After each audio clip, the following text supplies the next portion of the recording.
conquer the night. If I can make it, if I try to draw the red light, I could run through the fire, I could conquer the night. If I can make it, if I try to draw the red,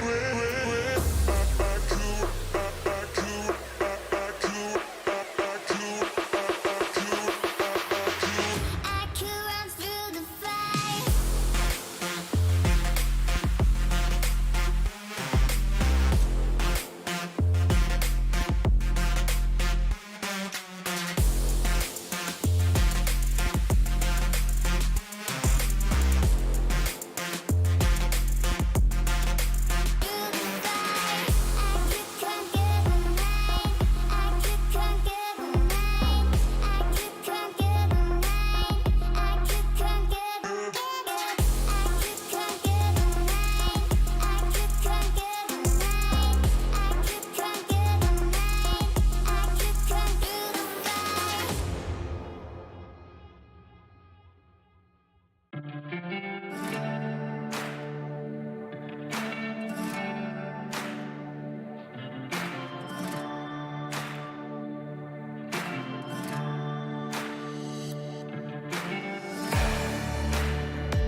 All right, ladies and gentlemen, welcome to the Esports Club presents Community Cup Season 3 for Rainbow-Six-Siege, supported by Ubisoft, powered by Zotac Gaming, and of course our broadcast partner Loco here. We have our two matchups here, which will happen for today. Starting off, it will be Team North Star who would go up against Team Copium to be our first matchup, and then we have Team Uvu who will go up against Team G2 Esports. I'm your caster for today, Baba Gusta. With me, I have our co-caster Aggressive.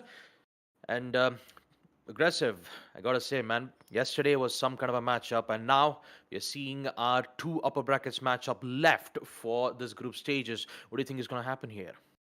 I'm very surprised to see the way that all of it has panned out. Yesterday, Mm-hmm. Waterboys taking a 2-0 victory against Noah Kaila was something that we did not expect whatsoever.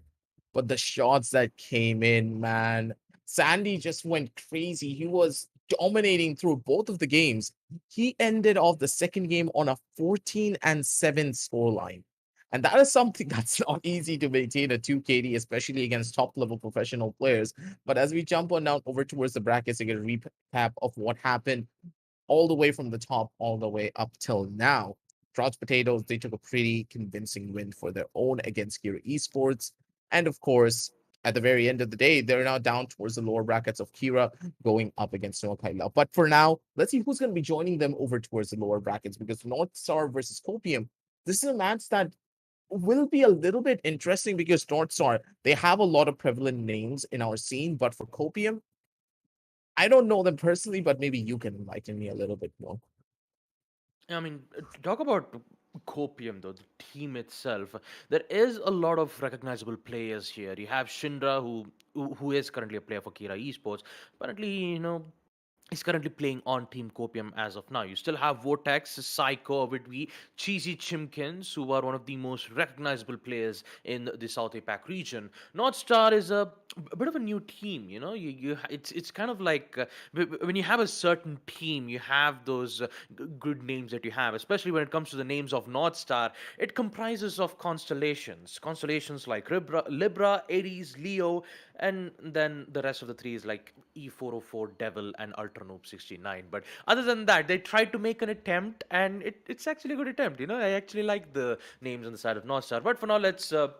How about we just take a look at our tournament format and also know exactly which date it is and talk about the two qualifiers that we've had both on 4th to 7th August, 19th to 22nd. We have a total of 64 teams who did compete to have a spot at the playoffs, and only 8 remains.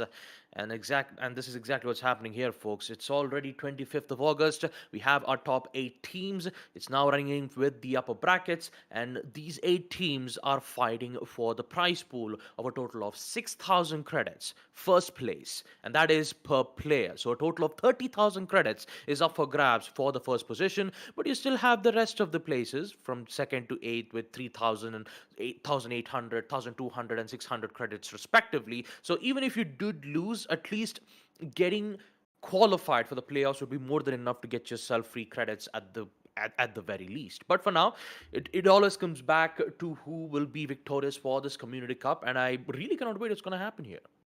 Yeah, I honestly don't know just yet. But again, we can take a couple of steps back and just try to understand the overarching storyline for this entire tournament. A lot of teams that were showing prevalent early on, especially in their qualifier run, they had a pretty easy run getting through over. But now, when you're in the top 8, when you know for a fact that you're going up against teams that are of equal skill level or even greater skill level than you in some cases, and again, in the Community Cup, there's a lot of mixing and matching when it comes down to the players. But because we have the rules that you're not allowed to apply with your full team, because if you do, then it's not really that fair in the long run now, is it? It keeps things a lot more spicy, keep things a lot more interesting. And it really does depend on how adaptable you can be as an individual and also as a team as you're mixing with other people in. And now with North Star going up against Copium, North Star's previous iteration for this Community Cup was pretty strong. They made it pretty far, but they fell a little bit short. But in this scenario, going up against Copium, things could be a little bit more interesting in the long run because, again, just as you said, Copium, they have a lot of prevalent names on their side. But again, North Star, they do as well. Yeah, absolutely aggressive. The way how all 8 teams have just qualified for the playoffs and now they're fighting to be, fighting to, get to be the best in the South APAC region. You'd get to find a lot of young talents and also the seniors who've been playing the South APAC scene for a very long time. It's always great to see them have their own specific team involved, see whether if their coordination works out well, and sometimes we do get to see some memorable plays being made in this Community Cup. As we take a look at the Mac Vetoes itself, since it is a best of 3, we will see Team North Star pick map Clubhouse and Team Copium making a decision to bring in Border. That's actually interesting. Decider, on the other hand, will Mhm. be on Oregon, the usual standard maps as we get to see in the game of Rainbow-Six-Siege South Asia. Clubhouse and Oregon will be brought up, and Copium will make a decision to bring in Border. So the first map will be Clubhouse, which is in fact is North Stars' map pick. So let's see how well that they're going to go up against Team Copium in this specific matchup. Clubhouse, very standard, very balanced. And I don't think there is a single situation or a single site, mind you, where either side has a significant advantage over the other. There's a lot of different ways you can play the sidelines. There's a lot of different avenues that you can take control of to make it difficult for the defenders and of course the attackers to try and get their way in towards any of these sites. And again, the strategies here that you can play around with are pretty much endless. Lot of different compositions work out in your favor. Every single operator has a form of use on this particular map. So Clubhouse standard pick, I love it. Every single time it comes out, it's a treat to watch. But on the other side of the spectrum, Copium going in for Border, yeah, I don't know what to expect out of this because we haven't seen Border being played in a pretty long time. Especially on the Community Cup, where we had a lot of matchups, comprising of just Clubhouse, Oregon, and most likely other maps like Theme park. Villa. I actually not Villa. It was Chalet, which is being brought up quite a lot in the second qualifiers. Seeing Border is a first, especially on on season 3 of the Community Cup series. So I'm curious to know what Team Copium has to offer in map number 2. But on Clubhouse, though. It's as usual as you'd expect. There won't be a lot of changes unless and until we do see some new operators being picked up from the side of North Star or from Team Copium. I'm pretty sure that both of the teams that you see from North Star and Copium, I'm pretty sure that they'll bring in the usual meta operators like opening up the walls you'd require an ace. They'll maybe just bring in an Iana would be more than enough to get a lot of information, and also a cook grenade to just remove players one by one. You also have the Maverick. You have certain meta operators that Copium will definitely bring to the table. But for North Star, I'm kind of guessing that they want to mix things up a bit. They'll just bring in some different operators on while they're on attack. Bringing the Osa kind of helps them while the site is on second floor gym, just by placing the bulletproof shield right in towards the CCTV window. That's exactly where most of the contests are being made from the defensive side to deny any attackers who are holding an angles right from outside the window side of second floor gym and bedroom. So all in all, it just depends on North Star to see how things seems fit for that play style, and I'm pretty sure there will be a lot of changes from the operators picks itself. Copium, on the other hand, does not. They'll just usually refer on meta operators, see if they'll mainly focus on trade games, and I'm pretty sure when it comes to trade games, Copium will do an exactly will do a good job at it. Guaranteed, because the trades are where it's very much important, especially when you are forming a brand new squad, a brand new team. You don't really need to focus a lot more on the strategies. You need to, first of all, build up from the ground. Primarily, you need to make sure your trades are perfect. Then you need to focus on your strategies. And when you have all of those factors just clicking down perfectly, that's when you know that your team is going to perform to the best of their own capabilities moving on down the line. But here for Copium, let's just see, because I don't want to overhype a team as much. I have a lot of expectations coming in towards this game, both for North Stars and for Copium, but I think this fact that Clubhouse is the stage for all of this to happen, I think it's poetry in motion, don't you think so? Because Clubhouse is one of those few maps where each and every player, even starting from the supports and towards the fraggers, they will all have an opportunity to shine, Mhm. and anything could be possible here. Yep, anything can be possible for these two teams, but when it comes to the ban phase, though, it'll still be the same nonetheless. Thatcher and Mira will be the most banned operators in this entire season 3 of this Community Cup. Not once do we get to see Thatcher and Mira being unbanned on any single map. The only difference has to be the second bans, in which we will see North Star make a decision to ban the Jackal.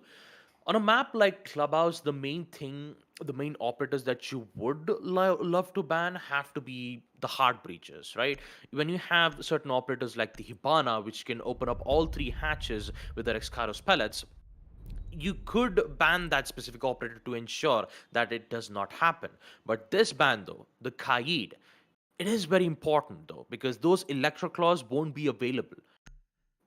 The, won't be available in a way that it's easier for North Star. Since they're on attack, it will be very easier for them to just remove the hatches in an easier way. Last but not least, the other ban will be the Valkyrie nonetheless. And with it, with round number 1 coming in play, we'll be able to start off the matchup with the site being on second floor, CCTV, and cash room. And yeah, we might need to wait for a minute or two, folks, because when it comes to disconnects like this, we just have to wait for the rest of the players to join in and ensure that all things, work smoothly in their favor. And I'm pretty sure that North Star has all their players up and ready. We just have to wait for the players on the side of Team Copium to join in, and when it's done, we'll be able to proceed with the first site, which will be on CCTV and cash room. Pretty standard, going in for the top floor, then working our way towards the very bottom. Personally, in my eyes, CCTV seems to be one of the few sites for this particular map that really does have a double-edged sword planted in. The thing is, if you lose a lot of map control going into this, then you're pretty susceptible to the attackers coming in from garage and, of course, the construction rooms. But on the other side of the spectrum, there's also the frontal wall. If the hard breachers are able to break through and they come in from gym as well, your pins are from two different sidelines. There's not really a lot of places that you can try and survive from here. And again, the question starts to arise. What's the game plan here for every single member for the defense? How do they want to play this? Because unless they do a little bit more of a creative play, North Star could just catch them off guard here. Or are they going for a complete standard play instead? I mean, you could say that from Team Copium, they're just using the same strategies. There's no difference at all. The main difference has to... It can also be said from the attacker side too. At the Maverick, you even have the Twitch shock drones that can help them at least destroy some of the important utilities from the site, especially the mute jammers from CCTV. But nonetheless, the main focus for Team North Star is to open up walls as quick as possible, in which it shouldn't be much of a problem for them on opening the CCTV wall. The main thing for North Star is how would they make their approach? Would they make it towards second floor gym, or would they just, open up the wall on CCTV balcony and hope to find a kill or two by gaining control on garage catwalk? Well, we're about to find that out in the action phase itself. I like the idea that they went in for a full denial-based composition. Looking at them, a Jaeger and a Womai, you have the disc, you have the ADSs to just do complete work to try and stop people from breaking your mute jammers. And that's one of the primary things. If they're able to stop this first initial wall to get completely broken out, that's perfect for them. I like the placement of the thermite charges as well. Working it way from the top side. They're not going to be able to get their way in that easily. They know the mute jammers in place, but... Ooh, that's a break. That's a good position for them to find. They're going to be able to go in for that entry, but Schmicken is able to find one kill. Leo's going to take a back seat for this, and the trades are going in from either side. What's really happening here? As soon as the wall opened up, all of these trades just came in the last couple of seconds. Yeah, but in the end, it's still just equalized. And although North Star did make their great efforts to take out two players out, Copium also did the same thing. And let's not forget, Shinra is still alive. So does Psycho, who is currently still holding on towards Garage Catwalk, but not for long. Devil is still here. He finds Shinra. And now they're here to make an entire push in towards CCTV. The defenders have the information regarding this issue, and Libra is going very aggressive. still playing near the door side, and E404 going in for the plant out, and it's just Psycho just left in a 1v3. Unfortunately, make that a 0v3 as North Star will get their round 1 victory on that attack. Really quick. As soon as the first initial wall broke down, it was just done and dusted. Psycho, even she couldn't do anything. She was just stuck behind a back wall, and immediately the peak came in, she got domed. Again, a lot left to be desired from the side of Copium. They just let the first initial wall be broken down. They got the trades coming in. They should have just left CCTV and played for the crossfires instead. But that wasn't really the case now, was it? But I like the idea that they're going for. They did not want to take that second floor again, considering how fast the attack was coming in from North Star. They wanted to try their luck elsewhere, starting off at the basement, though, this time around. Let's see what the main plan is. Blue Stairs hold, pretty standard. They're going to be able to deny a couple of the drones, and that's massive for them. Massive amounts of information just completely denied. And with 2 drones going down early on, right on the prep phase, that's pretty good for the defenders. Yeah. Even if you take a look at Copium's operator picks, you could see that they brought in the Bandit. Now, when it comes to those Bandit charges, it will be highly effective if North Star makes a decision of pushing towards Basement Church, which in fact is high likelihood chance that it can happen. Because most of the traditional push that we've seen from the attackers are just usual push from tunnel, kitchen hatch control, you open it up, drop down, ensure that K9 and dummy spot is clear from the defensive's end, and go in for a usual plant.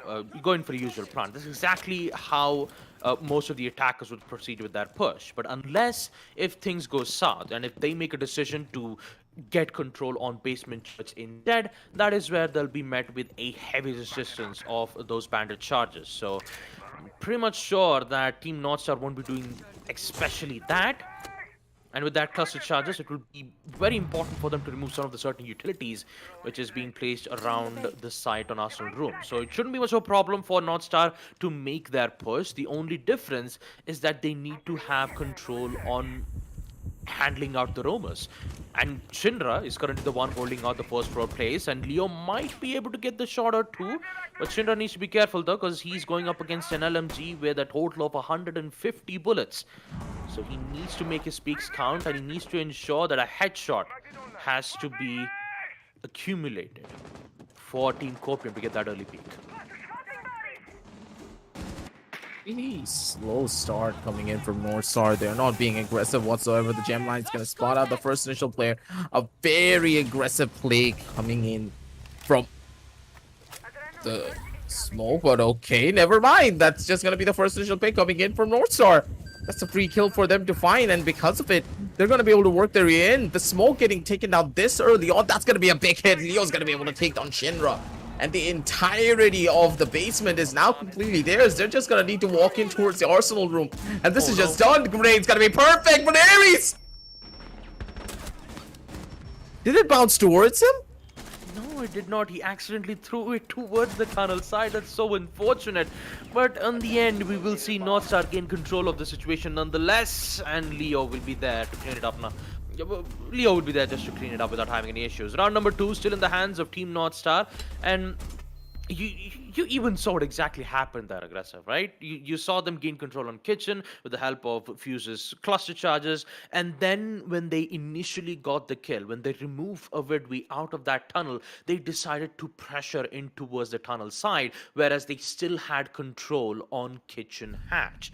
So the main question for me is that what happened to Shinra at that position, right? He was on first floor, he was still trying to contest the Finka, who was handling that long range angle. And since what I'm guessing right now was that Shinra was in a very different spot, that he thought that he would be able to defend his place. I guess he was on blue stairs by the time most of that gunfight happened. If Shinra decides to challenge the kitchen site and remove Finka out, that would have been a different scenario. They still would have gotten control on kitchen, and they just had to deal on tunnel's push. But unfortunately, the man count was too much. They started to lose a lot of bodies, especially when Avidwi got picked out quite early in the round. They insisted on pressuring towards the tunnel side and ended up being a boon for Team North Star. 2-0. And now Copium is facing a heavy blow to the back in round number 3. At this point, they need to find a proper strat for this. Avid, again, aggressively trying to hold down the construction doors. But I don't know how they're going to make their way in for this. I like this from the attackers, though. They're going in for a much more slower pacing. Firstly, trying to establish the kitchen control before they want to work their way in. Escape tunnel could be the play that they want, but okay, Avid. Just trying to maybe release some of the frustration after what happened in the last round. He got killed off very early over towards the tunnel zone. He was just not able to survive. And a couple of pixels, that's all that they need to find the shot. And Avid, he already gave the first bout of information of where the attackers could be coming from, but that's a pretty standard one. And Fuse, they have full control of kitchen. What? Man, that is quick coming in from them. And even more so, Devil. He gets to take out Vortex from main stairs. That is looking so dicey for Team Copium because they kept losing early bodies for the past 2 rounds. And this has been a repeat for Copium. They need to cope up with their mistakes aggressively because if they keep making mistakes like that, the things will not look too good in their favor. But here comes Shinra right from the logistics using that vertical lines of sight. He gets to take out Libra, the Fuse, in which he was dealing a lot of damage from that cluster charges. For now, he will be safe, the player who's currently holding on towards the Arsenal site. The main problem for North Star is that since the attack has been halted for quite a bit and Shinra still being alive and kicking, things might be a bit problematic from North Star if they don't take care of the situation. For them, positions are not as strong as they would want to be. And again, look at the side of Ares. He may just be the game changer for them. But Ares, he was hoping for a peak to come out from Avid, but that's just not going to happen. Not in this scenario. Leo, though, with the LMG, is going to be able to rain down hell over on towards Cheesy. Get that first initial frack up and going for his team. They get the man advantage, but do they really have a lot of map control? Not really. Jumping in towards the side, Psycho is going to be able to find a free kill for herself. Looking for another one. Beautiful kill. Psycho coming in down strong. She has the double. And now they have to worry about even more. Leo, though, so beautiful with the frags. He just casually walks in, finds another frag, equalizes on this 2 versus 2. But again, they don't have the full amounts of control that they want, nor do they have the information. They need to work their way in, but the amount of noise being made is pretty hefty and dangerous. 10 seconds left. And no denial. And yet we see Copium just remove both of them at the right time. It was all thanks to Shinra, who was at the right place at the right time. And he'll give Copium the win that they need to hold their ground on basement hostel room / church. A good job for Team Copium, especially from Shinra, who not only got the early pick from the logistics vertical line of sight, he also got back on the site at the right time. He got to remove 2 of the players, and with it we'll see them win round number 3. And now, round number 4. This will be the side to determine whether if Copium have adapted to North Star's situation, especially on a site like second floor CCTV. According to round number 1, things didn't go as smoothly for Copium, especially the way how North Star just, placed their exothermic charge on the top of the wall to get out of reach of the mute jammers. It did work out well, and by the time the wall did breached out, you saw a lot of players holding in towards CCTV, and that was mainly the reason why North Star got the better of it, because once the door was opened, they had good lines of sight and they removed those players one by one. Although the main thing about North Star's weakness has to be the control on Garage, because they didn't even, worried To entry about the Garage. Yeah, they didn't even worried about entering Garage itself. They're mainly focused on CCTV. Look at that and Garage hold, they're though. That just- is so scary. Yeah. You see the way how it's been on lockdown. You have both of the jammers being placed on top as well as below. So even if you do place the exothermic charges on top itself, it will still get denied. That's so scary as well when you think about it. The way that so many of these happenings are working. Woohoo, Abbott. Man. This guy had the heart attack of his life. Yeah. And then look at that. He's just 5 HP from that single grenade blast. And somehow he survives. The smoke, of all people, survives. You know how dangerous smoke is on late games, especially with the smoke gas canisters. If that grenade catches out a Whitby, that would have been a huge blow for Copium. And Northstar, although that grenade was timed perfectly, not being able to get that kill is going to waste a lot of utilities, especially from Devil's hand. But as we know, Devil has been getting quite a lot of picks, especially from his LMG. So there is high likely a chance that Northstar could come back. Psycho on the other hand though, from the lounge's side, she's not looking too good. No. Oh no! She can't do anything. No, the impact needs just downed herself out. And with it, we see her getting picked out from Leo. And now look at that. They have control on first floor. All they've got to do is get control on the side. But they still don't have control on garages. And that's exactly where Shinra comes in play. And here comes Vortex. One more to take out Libra. Perfectly done. That's a good shot. They're going to be able to stabilize themselves quite drastically. And for Copium, seems to be working out in their favor. Shinra, good God, this guy just does not miss. E404 takes a back seat for this fight, and now it's all up to Devil. He's been a pretty good player for this entire roundup, but I think he met his maker right here and now. Shinra, he's on the top end. No one has even touched him once. They knew his position. Everything was in his favor, but still it just didn't work. That's the first initial couple of shots, and now Devil. His position is known. He's holding from lounge. They know the position. All the way from the top, it's going to be Vortex with the final one. Beautifully done. He had the vertical angle in play as well. The guy just knew. You gotta love it when you see it. And that too, it was from the grenade that Devil had cooked. Both of them. One was on stock, the other was Arma. to try to remove the CCTV wall. Yeah. That is... Yeah. Not a good way for Team Northstar to lose out like that on round number 4. But all in all, this will give Copium an equalizer 2-2.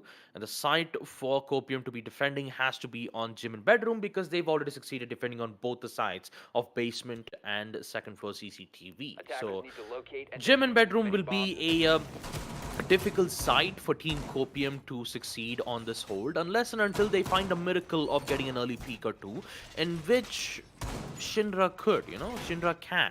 And what's even more important is that Mira isn't banned, which means that Copium will be able to use it in towards second floor gym, especially on the bathroom side where you see which connects both the sides on second floor gym and bedroom. So one Mira mirror will be placed on the bathroom's side and the other from logistics wall, which covers the entirety of construction. And let's not forget, you even have the castle's armor panel, which can block out all 3 windows, which is highly necessary for the defenders to hold their ground in towards the side itself. Now, Northstar, if they do remove one of the windows on second floor gym, they need to ensure that they have control on CCTV, because if they don't have that control and they decide to, make an angle right outside the window, they are more likely to be, getting picked out either from Shinra or from Vortex, who would more likely be prepped and waiting for that to happen. What's even more important is that they need to be worried about the tunnels wall, where you have an entire angle towards the second floor gym balcony. So you got to be much more careful on those surprise spots. But all in all, we just gotta wait to see exactly what's gonna happen. Devil, what? Kicked. I mean, Cook Nade didn't work out, but the bullets did though, and he's gonna take out Mira just like that in towards the logistics room. This is looking pretty good coming in from Northstar's side. Taking down the mirror early though. At the end of the day, it doesn't really matter much. The mirror already did all that Abbott could. So now they're just gonna need to chill. They're gonna need to wait and see how this one's gonna pan out. Devil again with another possible cook nade. Doesn't really find anything for himself, and Psycho, she's gonna be able to the one to shut down one. Not gonna be able to get the secondary, but the trades are perfect from either end. It's a 3 versus 3 situation, and that's gonna be even for both sides. But Cheesy, he has the perfect avenue. Doesn't really have anything to worry about. Clears out the other corner. The C4s doesn't really find out much. And because of this mirror window, the attackers can't even go in for a peek. Because if they give away their positions, then they're just in a pretty tough spot in general. Not only just that, losing a C4 like that in the mid rounds without having any value towards it would put defenders on a very tight spot because they don't have any necessary explosive materials to use in the late rounds. Say, for example, if the attackers do get control on second floor gym, how would you take care of that situation? You don't have the C4s to defend it.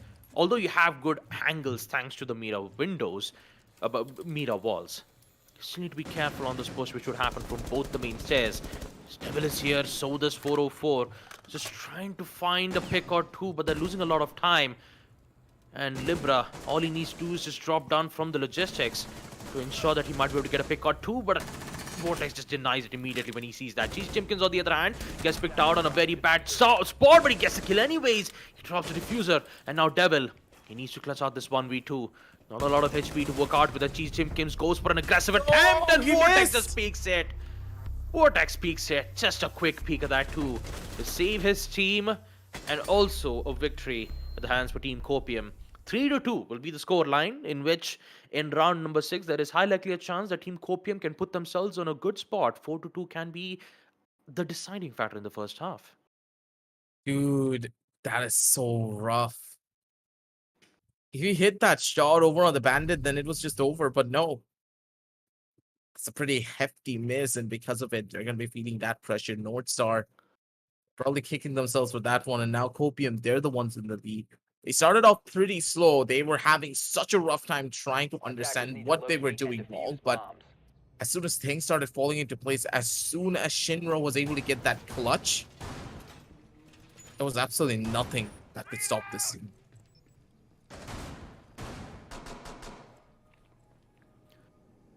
Yeah, even Devil was wondering, I wish I had my grenade at the end of the round, where both of the players were holding it towards the bathroom side. Imagine if that grenade was present. Both of the players would force to vault out or try to reposition in a difficult way that Devil would have got both of them at the same time. 10 seconds left. That could have been a possibility, but both of those nades were used in towards logistics, hoping that he would find a kill or two. And mainly because of that. Although, I wouldn't say that both of those grenades were of no value. It was of good value. I mean, you even got control of logistics hatch, but once you dropped down, Vortex was still present, and he was holding in towards the construction site. And no matter how many times you try to use that cook grenades from logistics, you can clear logistics, but you cannot clear construction.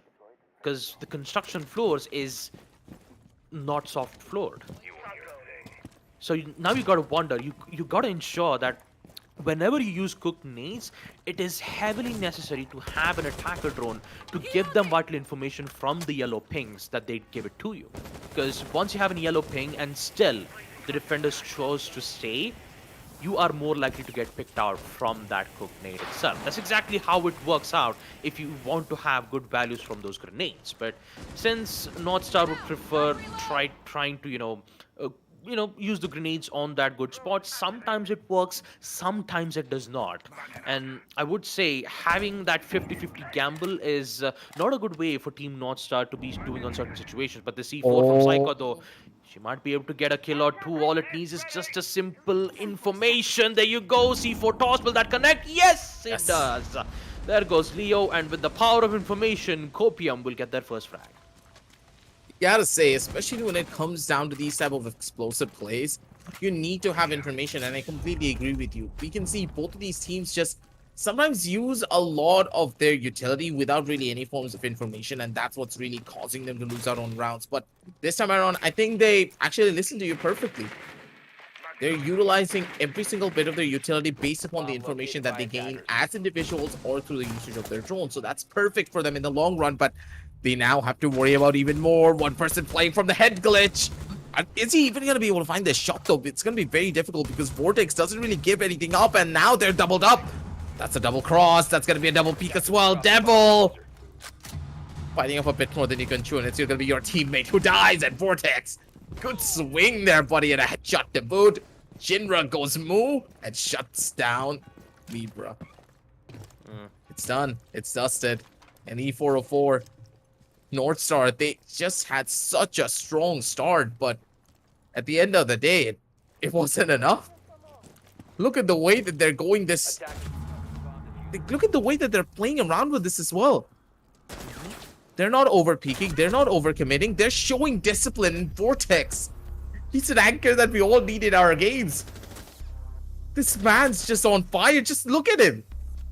He's untouchable. Yep, 3 kills, aggressive. 3 kills in towards the tunnel side from the hands of Vortex. He even had, cover and protection. But what's even more important is that Psycho's C4, which has been thrown around, denied kitchen control. And because of that, Vortex can just freely focus on tunnel plays, where kitchen hatch is not open. If kitchen hatch was open, say for an example, the attackers would have just picked out Vortex from that hatch itself. And Vortex, realizing that it's not open, he can just freely focus on one place, and he did an exceptional job of holding that ground. And look on the bright side for Team Copium. They've won 4 defensive rounds in the first half, with North Star winning only 2. And on those 2 sides were CCTV and Arsenal Room. Now here comes the biggest problem for Team Copium.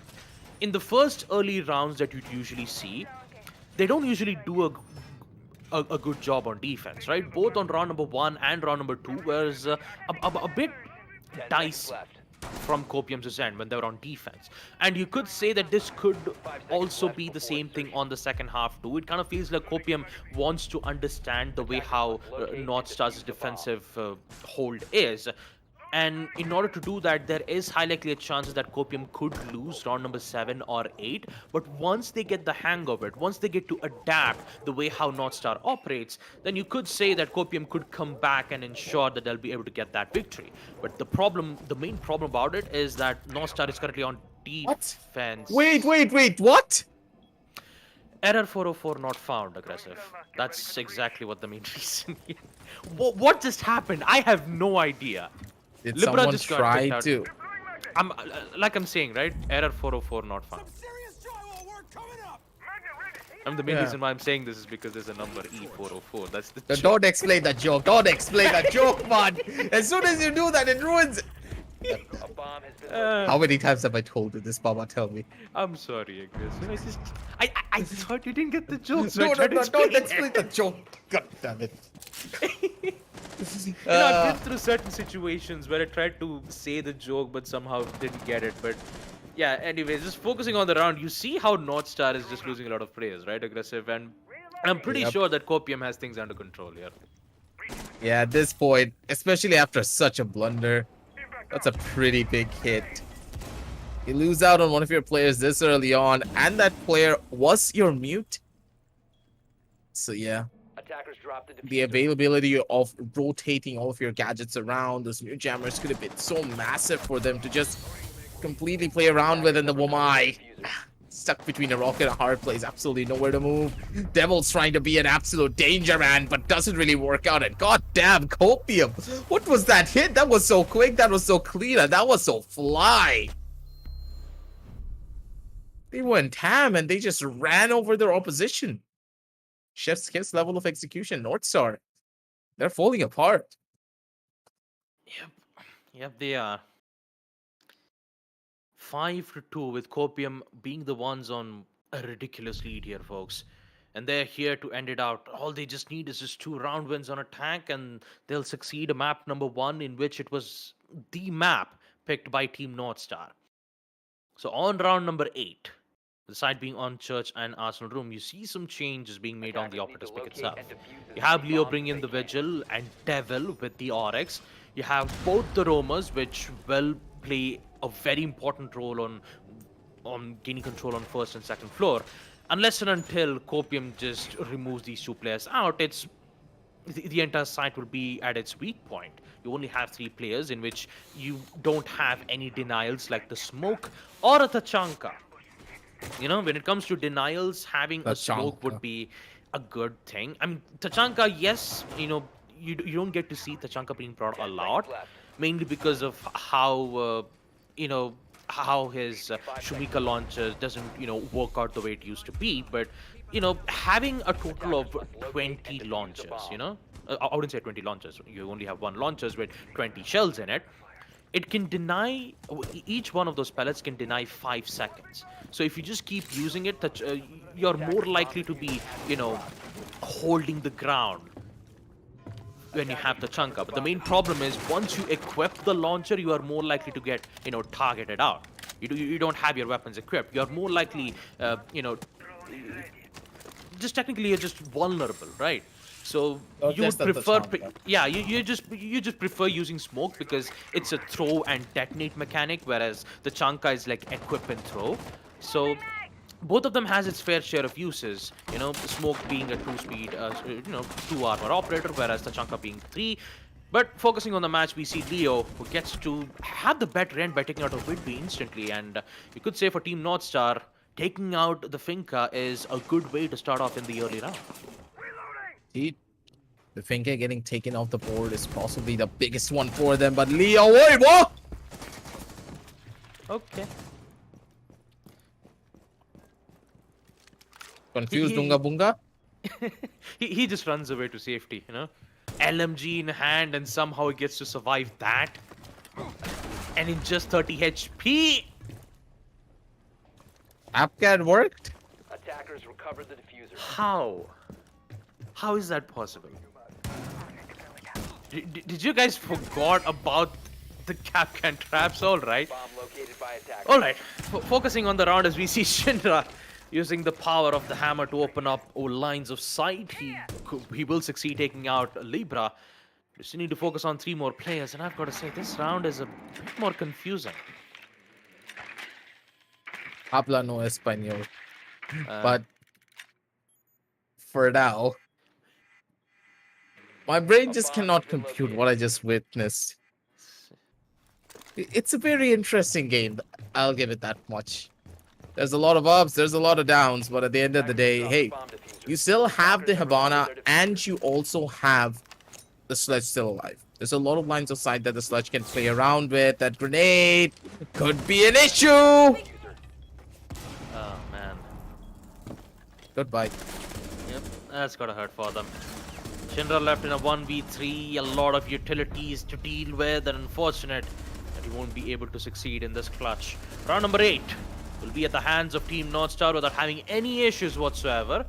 The main problem has to be them not gaining control on tunnels. You even had players holding from both K9 and the dummy spot, in which dropping from the hatch wasn't a good idea for them to begin with in the first place. But all in all, an attempt was made, and with it, we will see Copium not being able to succeed round number 8 itself. There was a lot of confusions which had happened, right? First, Whitby gets picked out from the Vigil. In fact, the Finca Attackers was need to at locate and defuse the bombs. oil pit, using from the ladders. And then you saw the EDDs right from the doorway, where no one had no idea that there was a trap being placed. And then the third, the drop down, where both of the players were still alive, holding towards the Arsenal side. It's just, the previous site is the round where I wish I want to forget, but it keeps haunting me back, It's kind of like those moments, but all in all, round number 9 with the same site where Team North Star will be defending, CCTV. High likely a chance that Copium could win, unless and until North Star has something up in their sleeves. Attackers' objective is to locate a bomb and defuse it.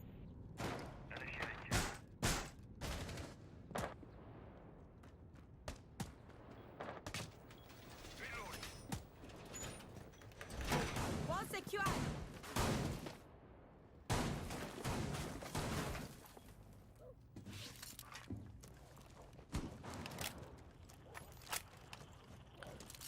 Yeah, talk about Team Copium though.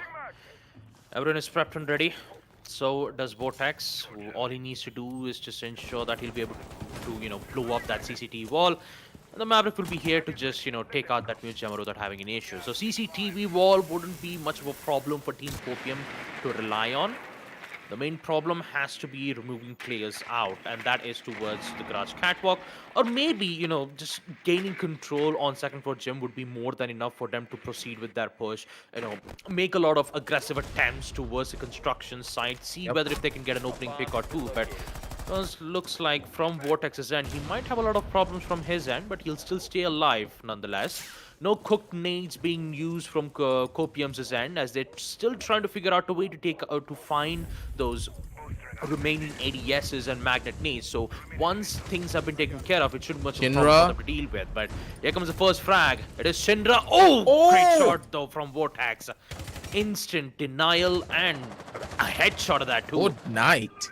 Now it's just Devil who needs to come back from the garage catwalk, see if he can silence the situation out.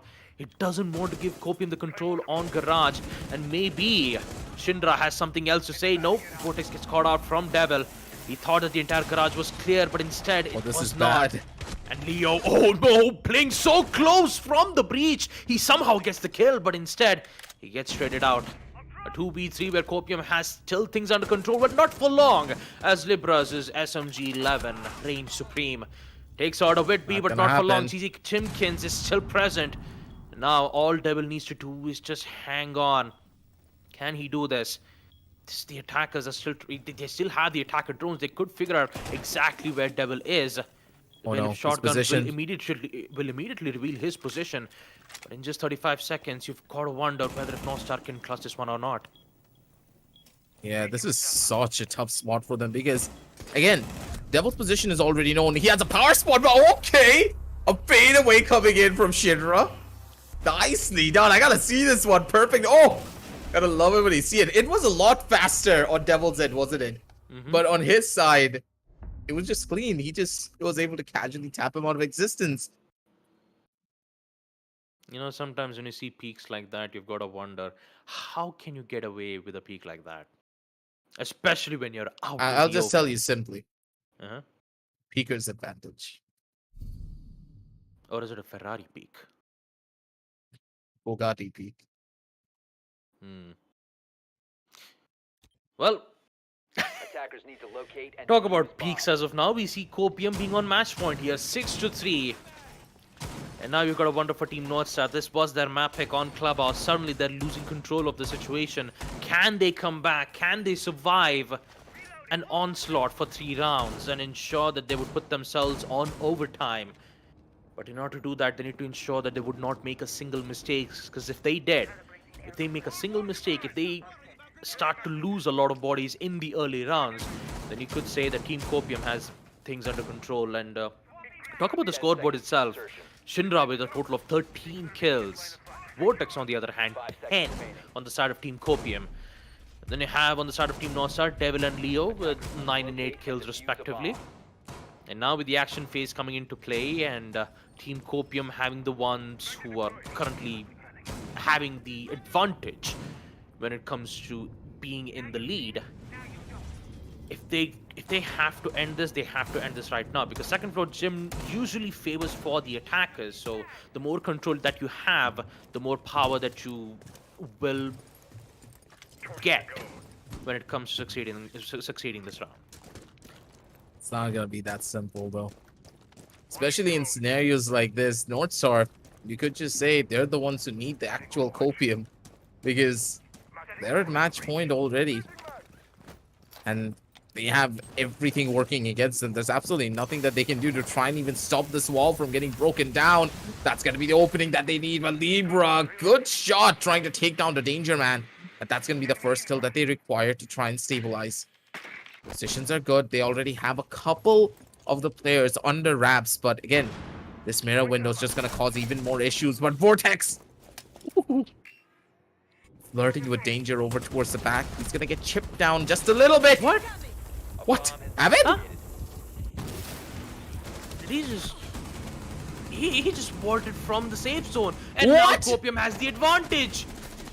Oh no, what just happened? A single use of a Selma Breach charges panicked 404 to make that decision, and it ends up being his demise. And what's even more worse is that Libra's been downed. Yeah, he can't even be picked up safely, I believe. No, Vortex, he should hear this. That pickup could be coming in. That's going to be Vortex with the jump down. That's the first. That could be just a second. The Womai is still very much alive. Never mind. It's just Devil though. There is still a chance though. 1v3 A T5 SMG, which is considered to be a high fire rate weapon and a very good chances for a Attackers clutch. activating diffuser. But when it comes to three attackers with their positionings unknown and Devil's position being compromised, he will still get one. He gets to take out Cheesy Chimkins, and now he can still play the waiting game. Defenders have located the But time diffuser. is running out, and Copium, all they've got to do is just waste a lot of time, ensure that Devil doesn't have any seconds left for that defuse. Will that happen, or will we see Devil get a pick? Maybe there's a chance. 1v1. Maybe. Grenades being picked around, and Devil still somehow survives that blast. All Tony he's got to wants do to is waste clear. a lot That's of the time in ball. Vortex and just pre-fires. He knew exactly where that vault happened, and just by listening to that sound, he just pre-fires it. That crosshair placement, man. Man, it's just so well done from Vortex. And there you go, Copium will succeed, winning map number 1 on a 7-3 score line.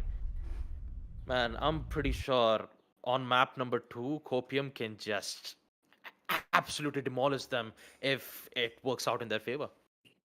Absolutely. That was so beautiful coming in from the side of Copium. I was not physically prepared for something like this to happen. Just think about it like this. With all of the different factors that was coming into play, the team just ran through them in just a couple of seconds. But again, as we are prepping up these replays, again, I was very surprised. I did not expect Copium to perform in such a way. They were just constantly evolving in a manner that the members of Northstar they could not handle. Again and again, we saw the team just constantly shut them down in more ways than one. And as we head on down over towards the match highlights, let's see exactly what really went wrong for the side of Northstar from a bird's eye view perspective. Again, going back a couple of steps and trying to figure out what really happened to them. I do believe that Northstar they just gave up too much space and they didn't have a lot of crossfire setups in the same way that Copium did. Again, Copium they were playing very well based upon the utility that they had, but for Northstar, in a lot of the different cases, they started using their own utility without really having any form of information of where the attackers or the defenders might be. Yeah, it always came down to how Copium survived the first half, right? In the first 2 rounds, Copium weren't looking too good when it comes to handling their ground on both basement and CCTV. But once they've got the hang of it, the rest of the rounds that we've witnessed in the first half was just a clean out from Team Copium. Sure, there were a lot of mistakes being made from both the teams, but in the end, it was just Copium who got the upper hand when it comes to winning in those situations. There were some certain changes and a lot of mishaps which was made in the second half, especially on round number 7 where an accidental team kill happened, and Leo he made a good attempt of being aggressive when that breach happened, right? When that breach just blew out the entire wall, he decides to, go so ham in a way that he ended up getting a kill or two. But once he starts to lose a lot of bullets, he was forced to fall back. And because of that, he couldn't get to hold out as expected it to be. But all in all, I've got to say, Northstar has made a good attempt on holding the sides. But when it comes to trade games, that's exactly where Northstar lost. That's the only thing that I have to highlight. When it comes to trade games, Copium were the ones who'd usually recover the rounds, even if they were at a massive disadvantage. And as we take a look at the match summary itself, Devil with a total of 10 kills. Vortex and Shinra on the side of Team Copium has 12 and 13 kills respectively, with a cost percentage of 70% from Vortex side, that is. The first kill advantage was from Devil and Leo, so when it comes to attack stages, Northstar usually had the early pick, but Copium usually were the ones who'd recover it in the end. So Copium, although they weren't doing a great job at the early rounds, the recovery that they made in mid to late rounds was the main thing that I have to highlight the most. Yeah, honestly, the team just had a lot more synergy to work with in comparison to the side of Northstar, and that's one of the main reasons why they're here in such a good stage. Again, Vortex was absolutely dominant. A 2.6 KD, mind you. 2.6. That was incredible to watch. Every single player from their side showed up. Psycho with her incredible support plays, Cheesy Chimkin coming in with the beautiful anchors as well over towards the side. They played it down to perfection. And if this is what happened for the map of Clubhouse, a map that really does award a team for having strong fundamentals, mind you, this was a pickup coming in from North Star. Hmm. This was their map. And we're heading into Border, a map where we know Copium are going to be a lot more stronger at. Well, at least in the stages of them picking up the map. I don't know, man. Anything could happen here, but we're going to set up game number 2 and see exactly what could happen. So make sure to check out all the links down in the description while we don't go anywhere. We'll be right back with game number 2.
fire, I could conquer the night. If I can make it, if I try to draw the red light, I could run through the fire, I could conquer the night. If I can make it, if I try to draw the red, I could, I could, I could, I could, I could run through the fire.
conquer the night.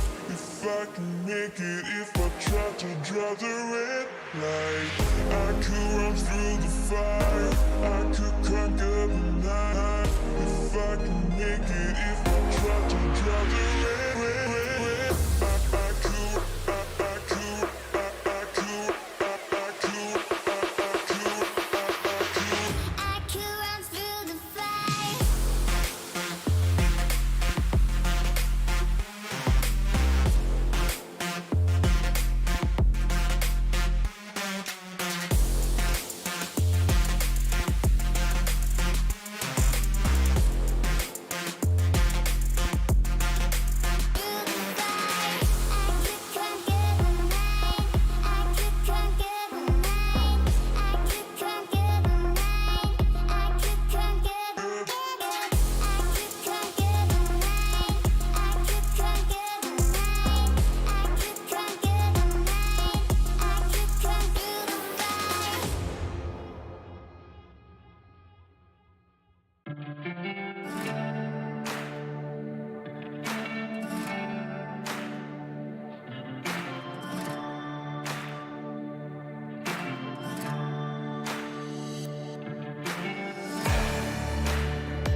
All right, ladies and gentlemen, welcome back to the Esports Club presents Community Cup Series Season 3 for Rainbow-Six-Siege, supported by Ubisoft, powered by Zotec Gaming and our broadcast partner Loco. Here we are back with the second map of the first matchup with the upper brackets. It's Team North Star versus Copium, in which we did get to see what exactly happened on map number 1.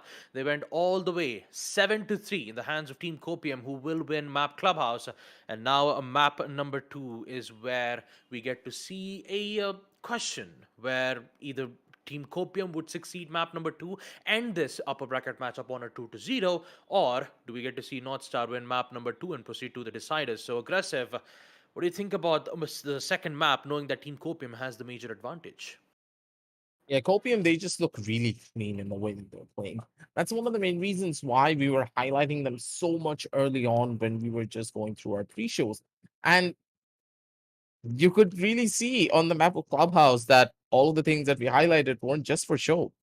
It really did showcase to us exactly how strong Copium were as a team and how well they were playing together. Northstar, though, I do believe they had one of their members sub in for them, so maybe we're gonna see a completely new and different dynamic coming in from Northstar for this engagement, because in my eyes, after a lot of things that did happen, Northstar, I really hope that they don't start crumbling under this pressure. Especially, I think that things started to go downhill the most as soon as that first team kill came in. Because goddamn, I think that left a mark. Yeah, definitely did. Absolutely did. So hopefully for Team North Star, it shouldn't have a lot of problems coming in from their end, because on map number 2, this is all it. If they lose this, they are going to go all the way down to the lower brackets, where they will fight their final fight in towards the into the playoffs itself. I do have to apologize for that. I got kind of sidetracked in the middle of it. But yeah, there we go. Map number 2, Border it is. And with the ban phase coming into play on a map like Border, let's see what bans we get to see from both of these teams.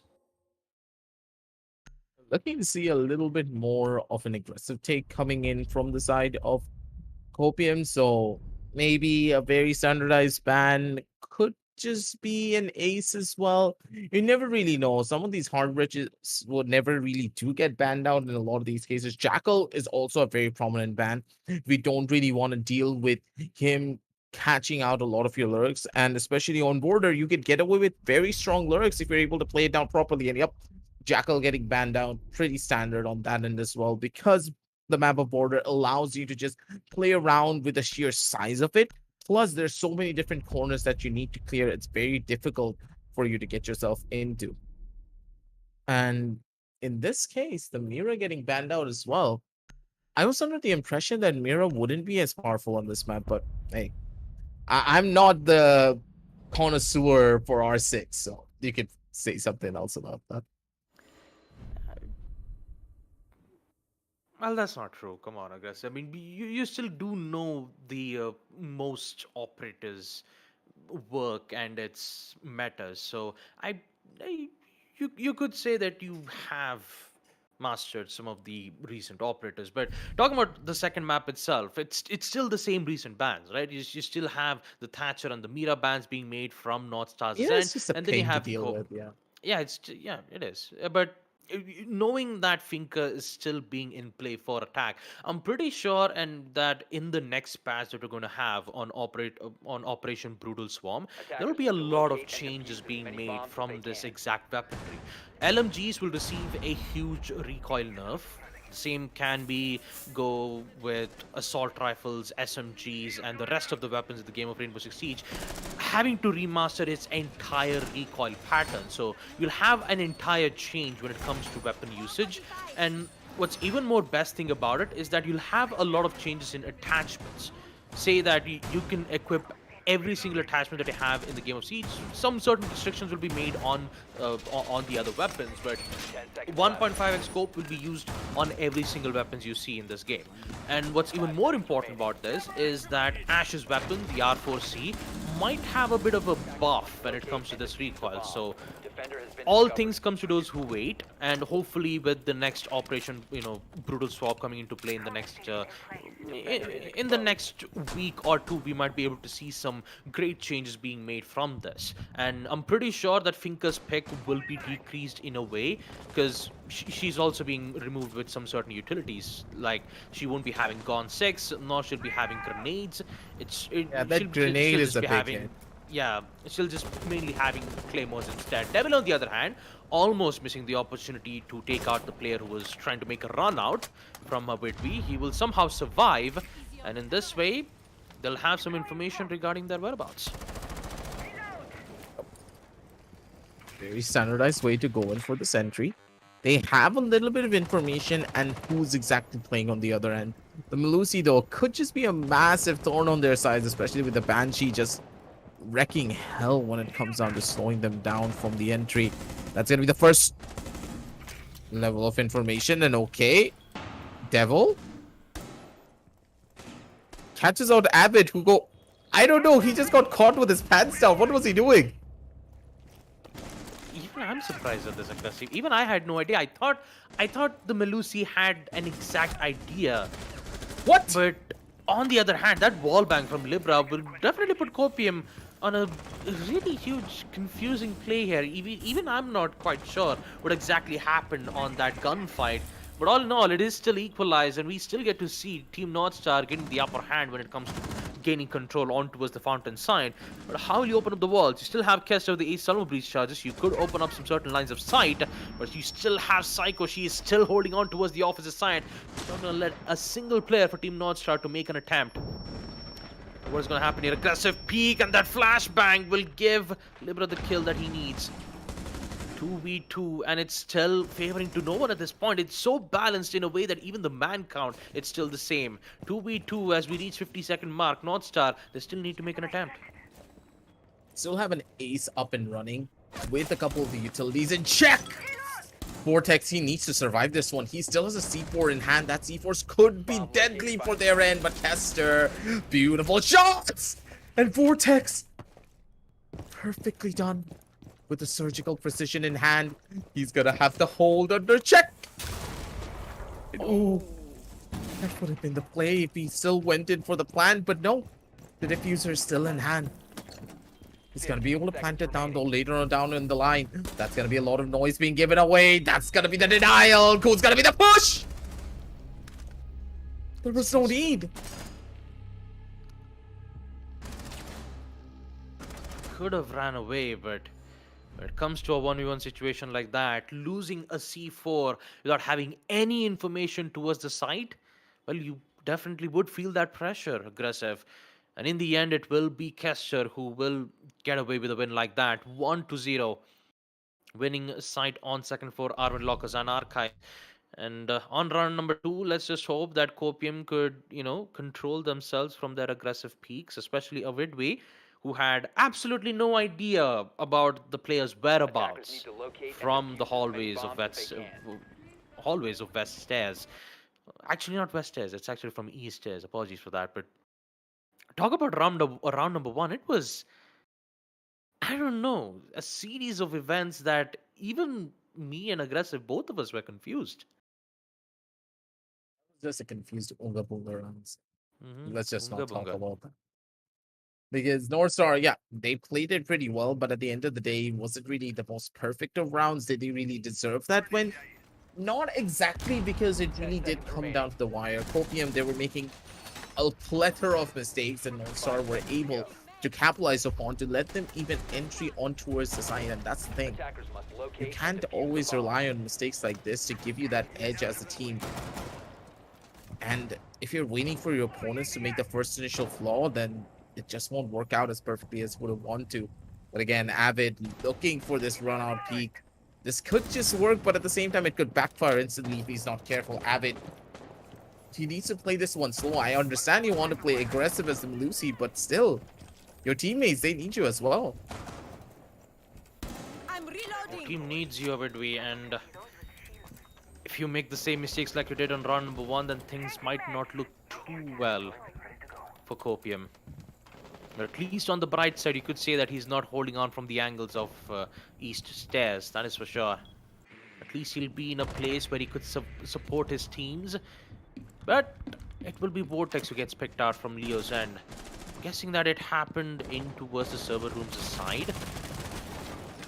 And I'm pretty sure that Team Northstar wouldn't have any problems when it comes to getting control on that particular place. You still need to be careful of the Melusi. Flashbang being thrown at the time where Avidby could have got the opening hands, but that run out though from Shinra just beautifully done to counter this. They get a bunch of information early on, and that's perfect. Because now taking on the Hibana is a pretty big hit. You don't have one of your best hard reachers for those opening entries and lines outside. Clears. Avid. I don't know. It feels as though the members of Copium, they're just running into sides that they have no business taking. And again, Defil, that was a clean shot, but still, Copium, what's really happening to you guys? I have no idea, Aggressive, but all in all, if I have to talk about the bright side, they still have time in their hands, but Aggressive peek from Psycho will still get a kill, but this would give the hands to Team Northstar. Too many aggro peaks for the past 2 rounds, and Northstar will be the one who gets to succeed in all of those gunfights. Alright, that is quite confusing. Alright, round number 3 will be a go. The side being on tellers and bathrooms aside. 2 rounds, back to back at the hands of Team Northstar. And let's not forget that this is a map picked by Team Copium. So, although they did succeed in winning map number 1 Clubhouse on a 7-2 scoreline, actually not 7-2, it's 7-3. Yeah, it was 7-3 scoreline. Second half of Border kind of feels like Copium is having a lot of issues, especially on the early rounds. You could say it was almost as the same example on what exactly happened on Clubhouse 2, because round number 1 and 2, Copium weren't looking too good.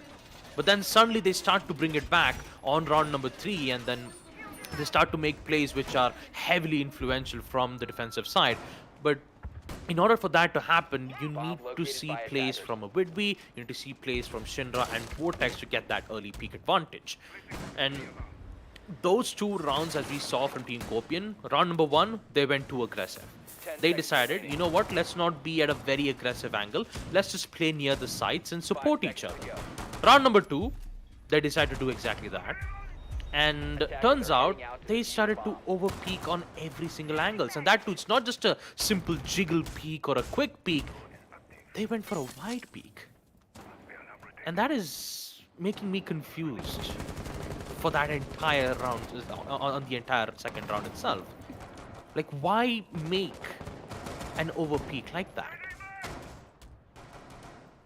Yes, they're feeling confident after what happened on Clubhouse, but again, you should never really underestimate your opponents. They are professional players as well. They've been playing the game for as long as you have. And you need to show them the respect. Doesn't matter if you win out on one map, because the second map could just be a massive loss for you. In just a matter of seconds if you're not careful. And they can feel that level of pressure. Northstar not really making any form of an aggressive move. They're just waiting to see how the defenders are going to play this one out. But towards the back end, that's a couple of peaks to be found. The castle wall still not been broken down just yet. But I don't know how much I like this site, because bathroom is one of the few sides that doesn't really allow you to have a lot of leeways in the way that you play. So for Northstar, they could just be corralling every single one of their members into a pretty tough spot. But Vortex, that's perfect. Good shot over for the first, and they also took down the Twitch early, and so the Twitch drones are not really getting any form of value whatsoever. Yeah, but you could say for Shinra, he's getting a lot of great values out of it. He needs to find the third player. Oh. He needs to deal with the LMG. And that is, it's Ares who needs to deal with it, but Abid is still there. It's just looking too good. I'm pretty sure that Devil, he needs to figure out a way to deny this information. He also needs to pick up the defuse which has been dropped around from the east hallway. You still gotta wonder whether if Team Northstar could just figure out a way to bring this back. They did take out Shinra, but a Vidby is still alive. So does Vortex, who just decided to use both of the armor panels from the window side of Tellers. So getting inside that place is a no-go for Team Northstar. Unless and until they have grenades and Gone 6, things should work out well. But they're losing a lot of time too. 30 seconds, and it's Libra who needs to figure out a way. His location will be compromised from their deployable shield, which has a bit of a slit that can give some good vital information for the defenders. And now the push will happen, and Devil somehow has no idea where Psycho is. 15 seconds left. This is not good. Not good at all for Team Northstar, as they're still trying to figure out a way. Double peaks it is, as Obidwi gets one, and Devil, although finding out one of the players, it's still not enough as Vortex gets the cleanup. I honestly got worried for a second. I was like, Psycho, are you actually gonna casually let them walk away? But no. No? Psycho gets the information, relays it to her team, and they were able to play based upon that. Sandy, though, not Sandy. What am I saying? Whenever I see an alibi, I always think of Sandy, especially after what happened the other day. Shinra, I mean, had that beautiful lurk every single time. He was playing on top of that second floor. That was absolutely perfect in the way that it was panned out. So at the end of the day, what really went wrong for the other side of Copium? Because the first initial 2 rounds, they felt very disconnected. They were taking their own peaks, but now they are finally starting to play together. They're playing the game together as a team instead of individual players. So at the end of the day, that's what you really just need to do. We know the members of Copium are capable of incredible things, but Attackers need to if you locate and disrespect defuse your as many opposition, bombs as they can. then Northstar, they're always going to be the ones to take you away because they are the ones playing together as a team right here and right now in this scenario.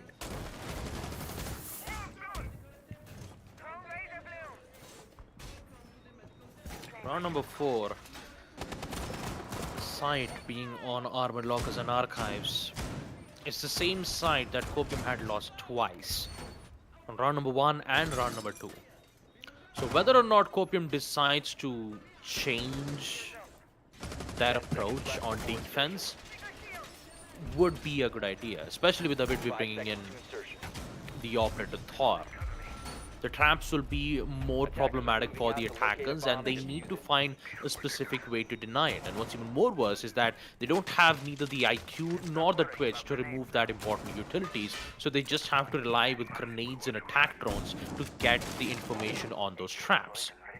All in all, with the action phase coming into play and with the Copium doing what they do best, I'm guessing Shinra will be the one who will make his play in towards the east stairs.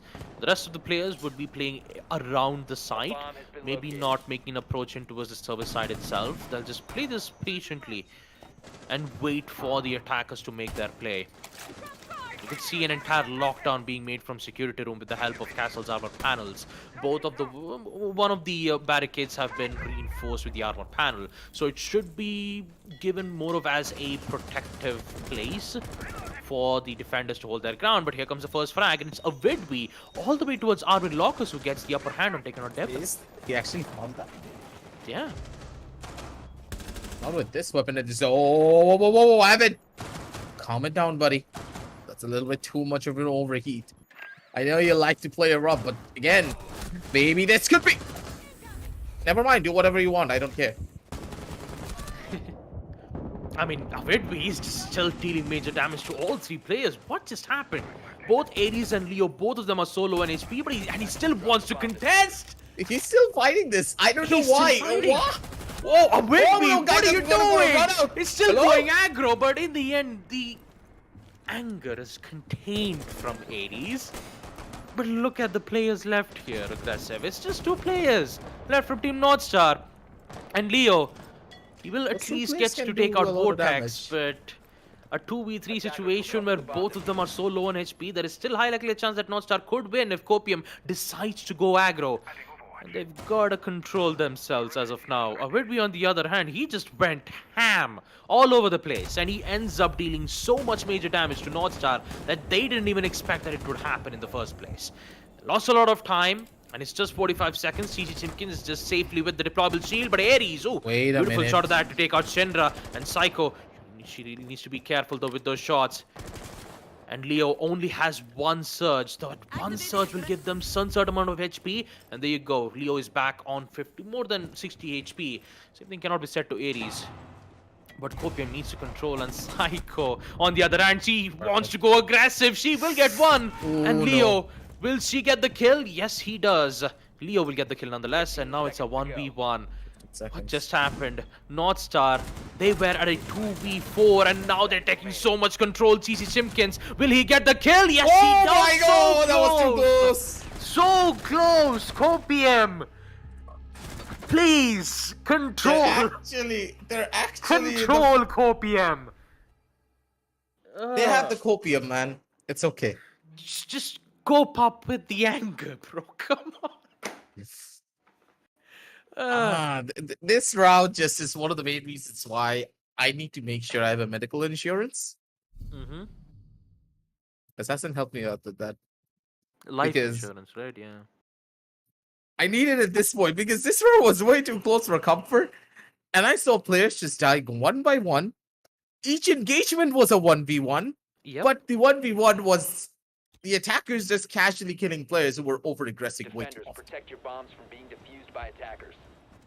Was there a reason for that over-aggression? No. But was it fun to watch? Oh, hell yes. Yeah, it was. Yeah. I guess the teams realized that aggressive is casting with us. So I mean, the players knew that aggressive is casting, so they decided to go aggressive. You know, it's a bad joke. You can just. But yeah, round number 2, 2-2 equalizer it is for both the sides of Team North Star and Copium. And with with round number 5 being in play, ventilation and workshop will be the side. Let's see if Copium 5 seconds remaining. can do what they do best in this defensive role. Attackers are moving to defuse a bomb.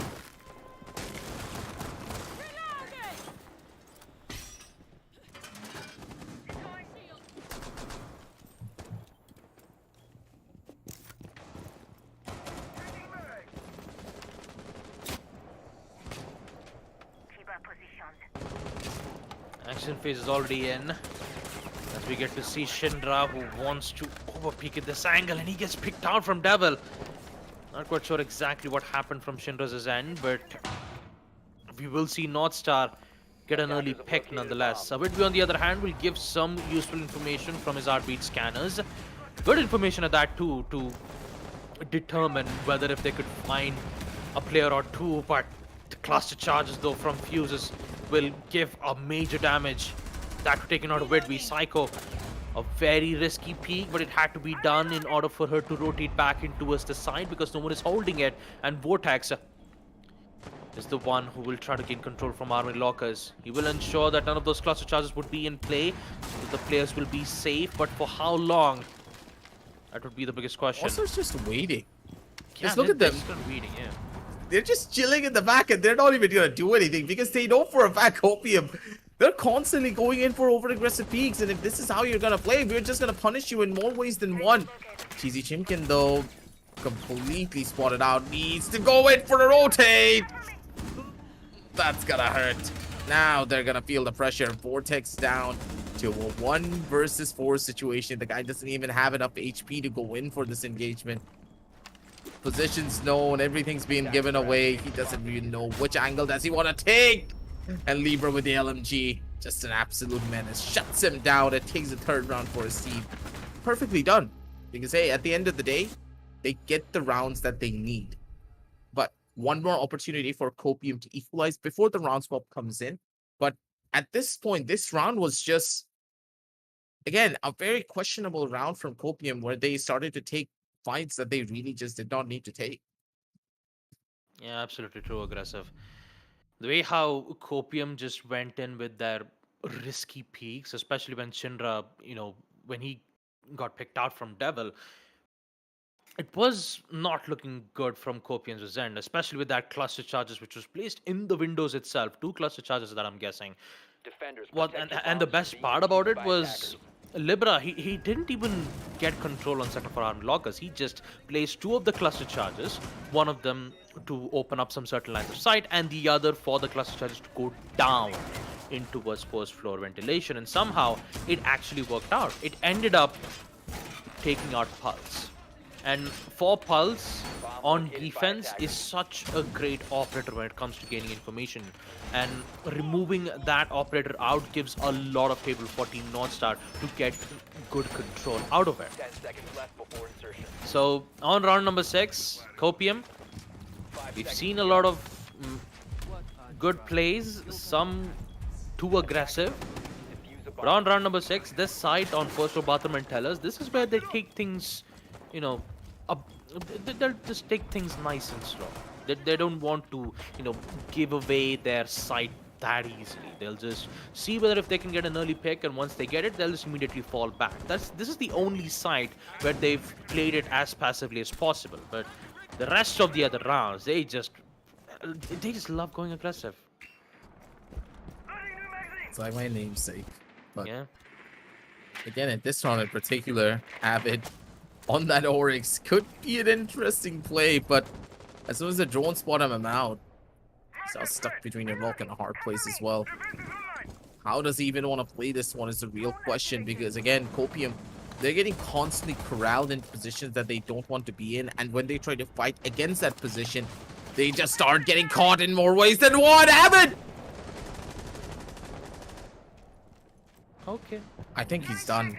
I think he's done for. He's stuck in armory. Yep. He's playing deep into armory when both of his sides were completely open.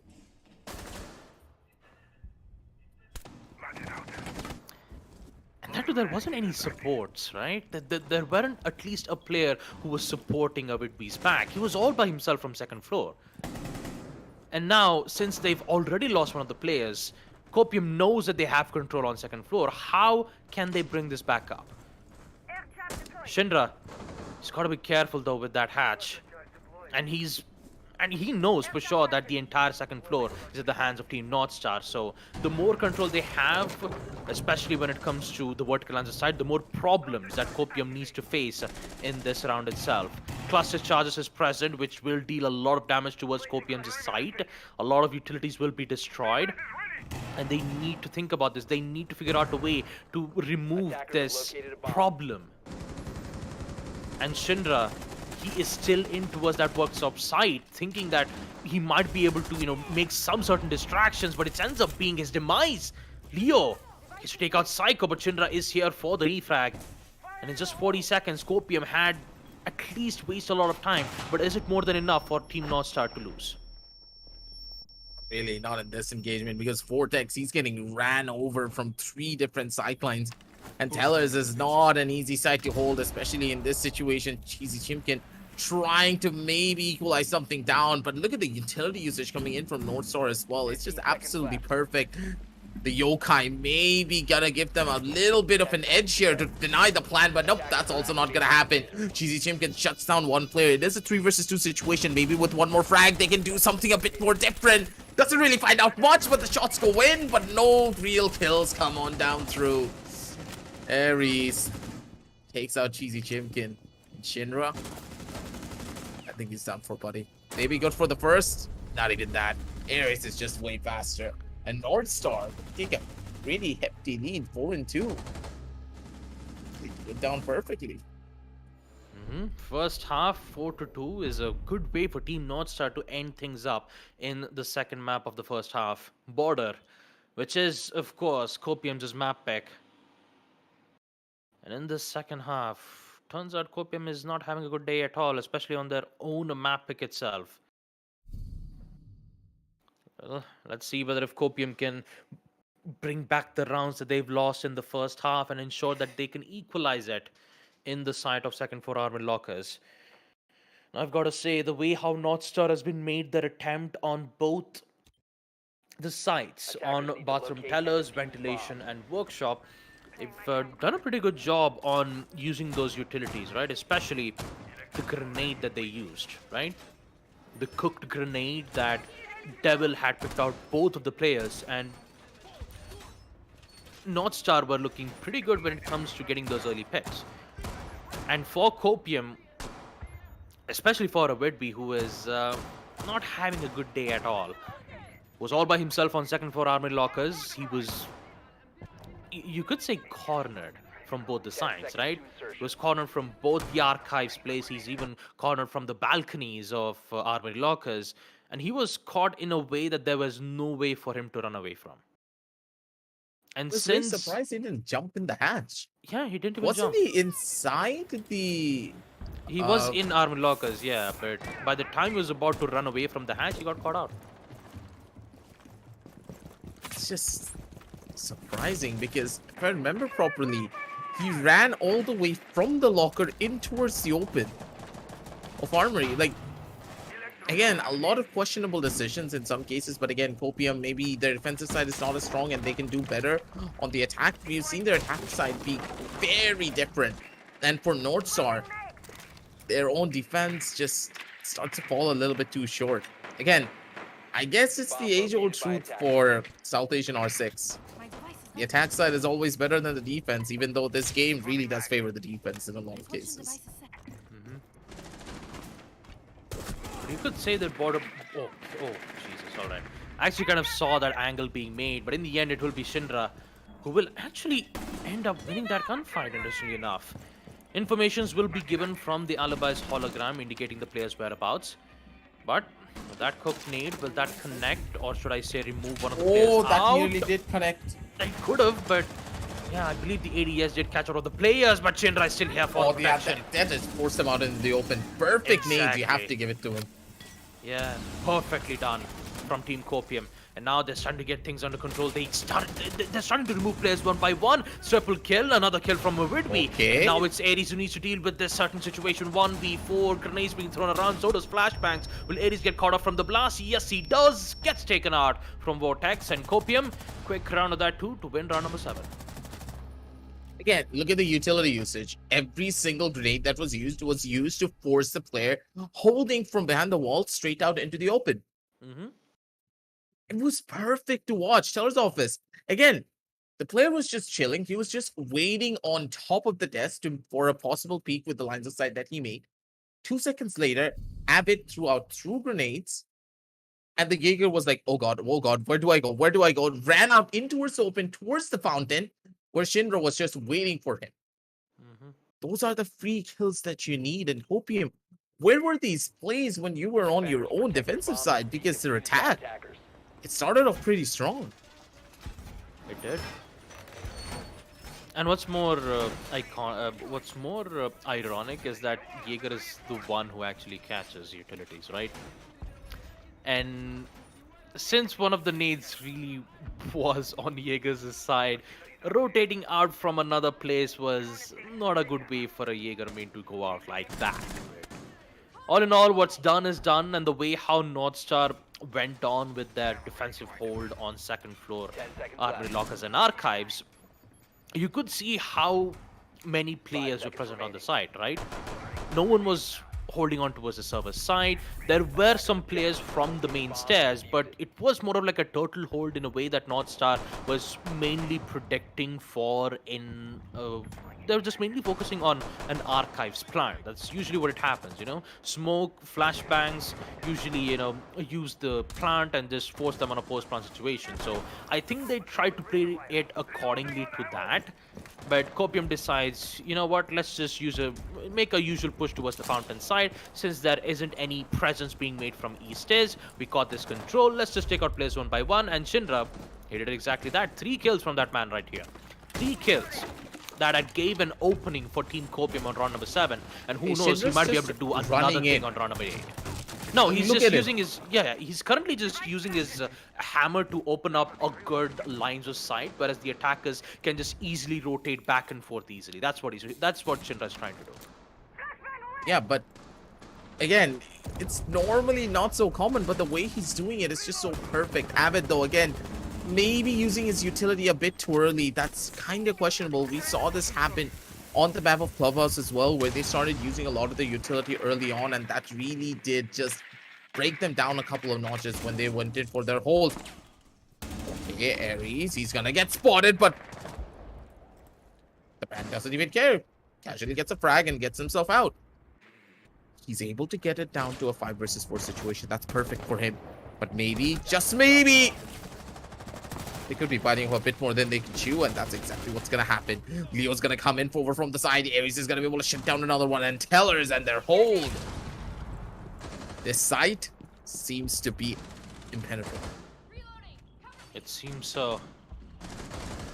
And knowing that they've lost so many players in this gunfight, Cheesy Chimkins, he has no idea whatsoever. He will find one, but doesn't get the second, because 80s, he is still in that half wall. Vortex knows. But the main problem is he doesn't have the grenades to flush him out. In which North Star, I'm pretty sure this round will be theirs. They're just losing a lot of time. The shots won't connect from Vortex. And you could see that it's slowly starting to, go away. The time. Every second counts for the attackers. And Vortex, he needs to find all 4 players of Team North Star. Whether if he could find a way that could get the advantage, I'm pretty sure that it's not going to happen though. Because 80's a fantastic hold from that half wall that he gets to remove every single player from Copium. This is concerning though, from North Star. I mean, for Copium, that is. I don't know, man.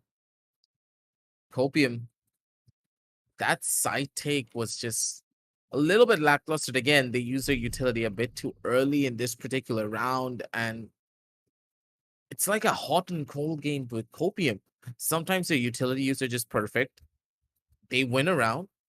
The next round, they get overconfident, start taking fights by themselves instead of playing together as a squad, and they instantly die out. I don't understand this at all because, again, you need to have that level of consistency, but for Copium, their consistency seems to be a hit or miss situation.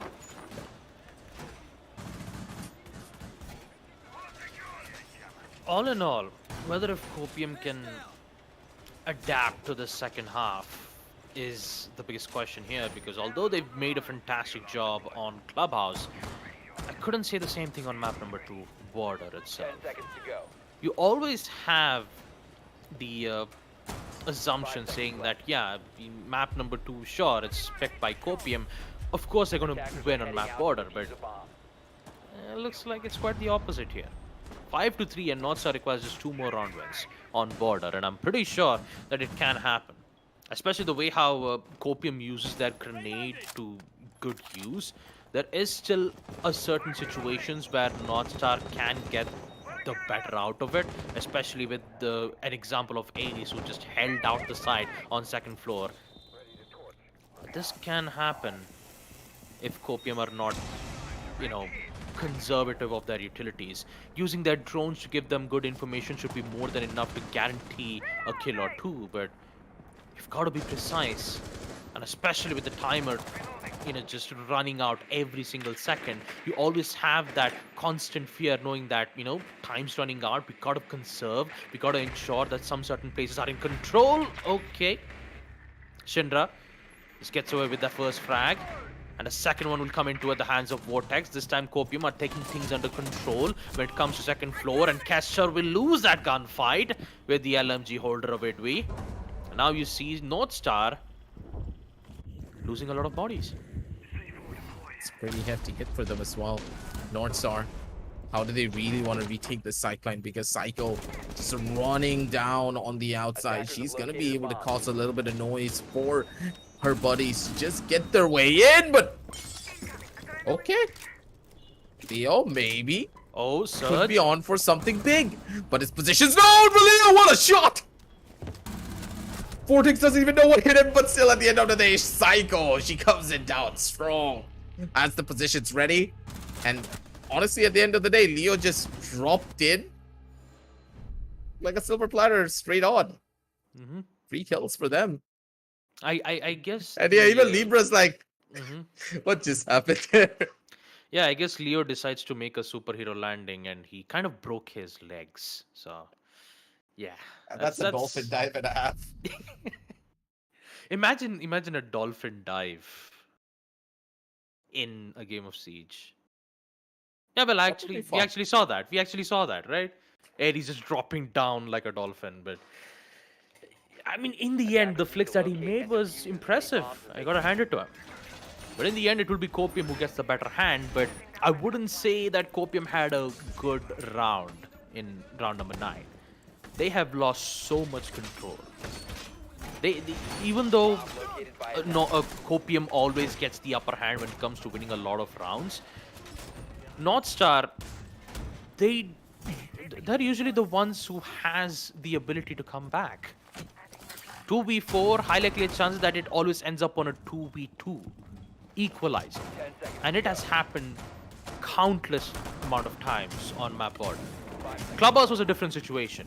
Border, it's always head to head in a way that North Star can have the possibility of a comeback. And Copium, they need to be careful about this. Because if they make mistakes like that, not being able to watch the flanks, not a single claymore being placed from the second floor main stairs, even a sound indicator was given. But when it comes to the fast, it's very difficult. Vortex! Oh boy! He just caught Kester while he was reinforcing the main wall. That is so unfortunate. And with the information being given from the attack drones, you could see how much control you have from Copium's end. But North Star, aka Kester, he is still alive. He can still be able to revive. But a single explosive fatality should be more than enough to get a guarantee of a kill. I honestly expected someone to just throw a grenade here. But again, Vortex, he got a good chunk of information at the end of the day, didn't he? So, is it really a bad thing? Of course not. That was perfectly done. He took down one of the players to absolute 0 HP, so he can't really play those aggressive angles anymore. The castle needs to take a back foot. And Psycho, okay, completely running her way through the workshop. It's gonna be able to work in for the thermite breach. The timing needs to be present, and that could just be the play. That's the first breach opened up. And now, they have a lot of avenues to play around with. One of the players have been spotted though, but Libra, it's a massive danger for this entire thing. They need drones to clear out the entirety of Bathroom. 2 players are holding down from the top side. That's gonna be the first, and Psycho, she's gonna be able to find the first initial kill that she needs. Bathroom has been opened up, but they need to clear one more. They should expect it, and yep, the drone's gonna be there, but the shot's not! Devil!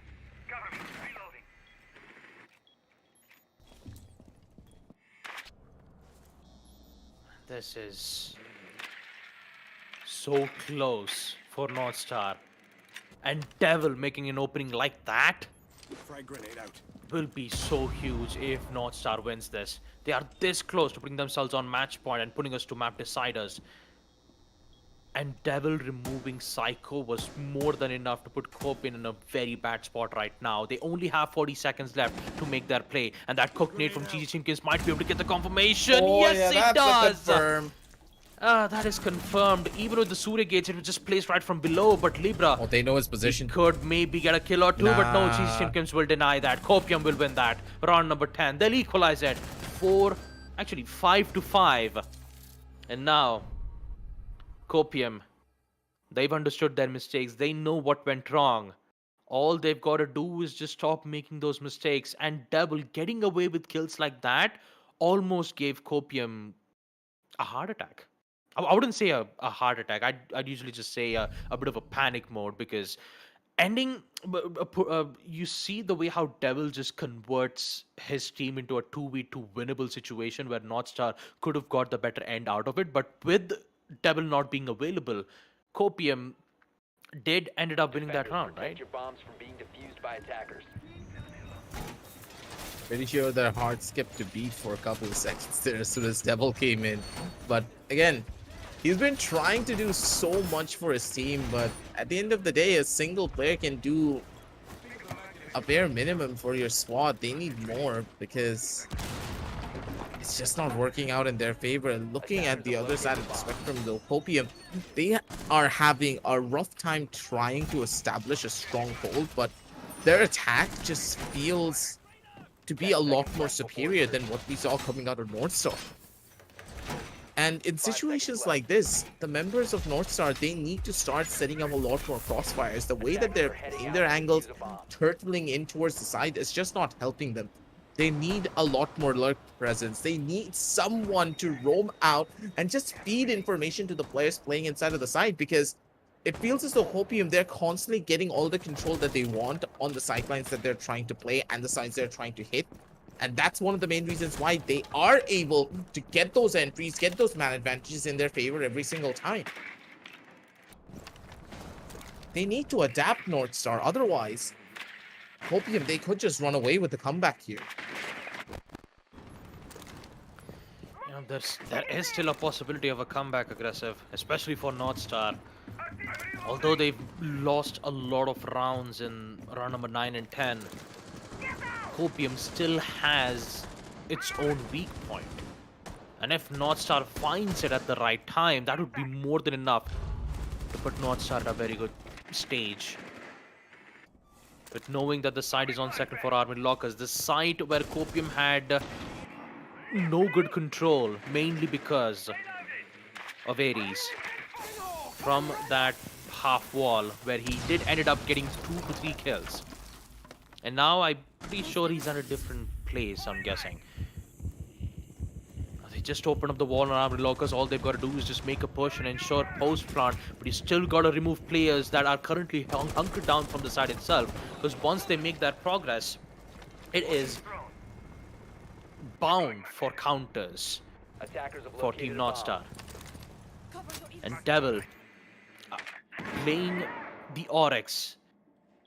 Copium needs to be careful on certain flanks out, and the amount of information they've gained from the attack drone is so influential. Almost getting the frag out, but they will get it nonetheless. The drone is so good that it did ended up giving Vortex and Shinra both the kills. And another grenade kill from Shinra. 2 nades, 2 kills. Problems for North Star. No. Baba, you can't tell me one drone won them the round. One They did. goddamn drone that is tucked in between the legs of the Kaid. It definitely did, aggressive. What a way for Copium to come back. Round I number have 11. never seen one drone get this much value in a game of Siege. Oh man, imagine that. Imagine Copium was, I wouldn't say Copium, North Star was just so hell-bent focused on the site, and somehow this one single tiny drone ends up winning for Team Copium. Cooked nades from both Shinra ends up 2 kills. Vortex gets the upper hand on getting the first frag. And now we see Copium just bringing themselves back on match point here, folks. 6-5. Copium is here to end map 2 border.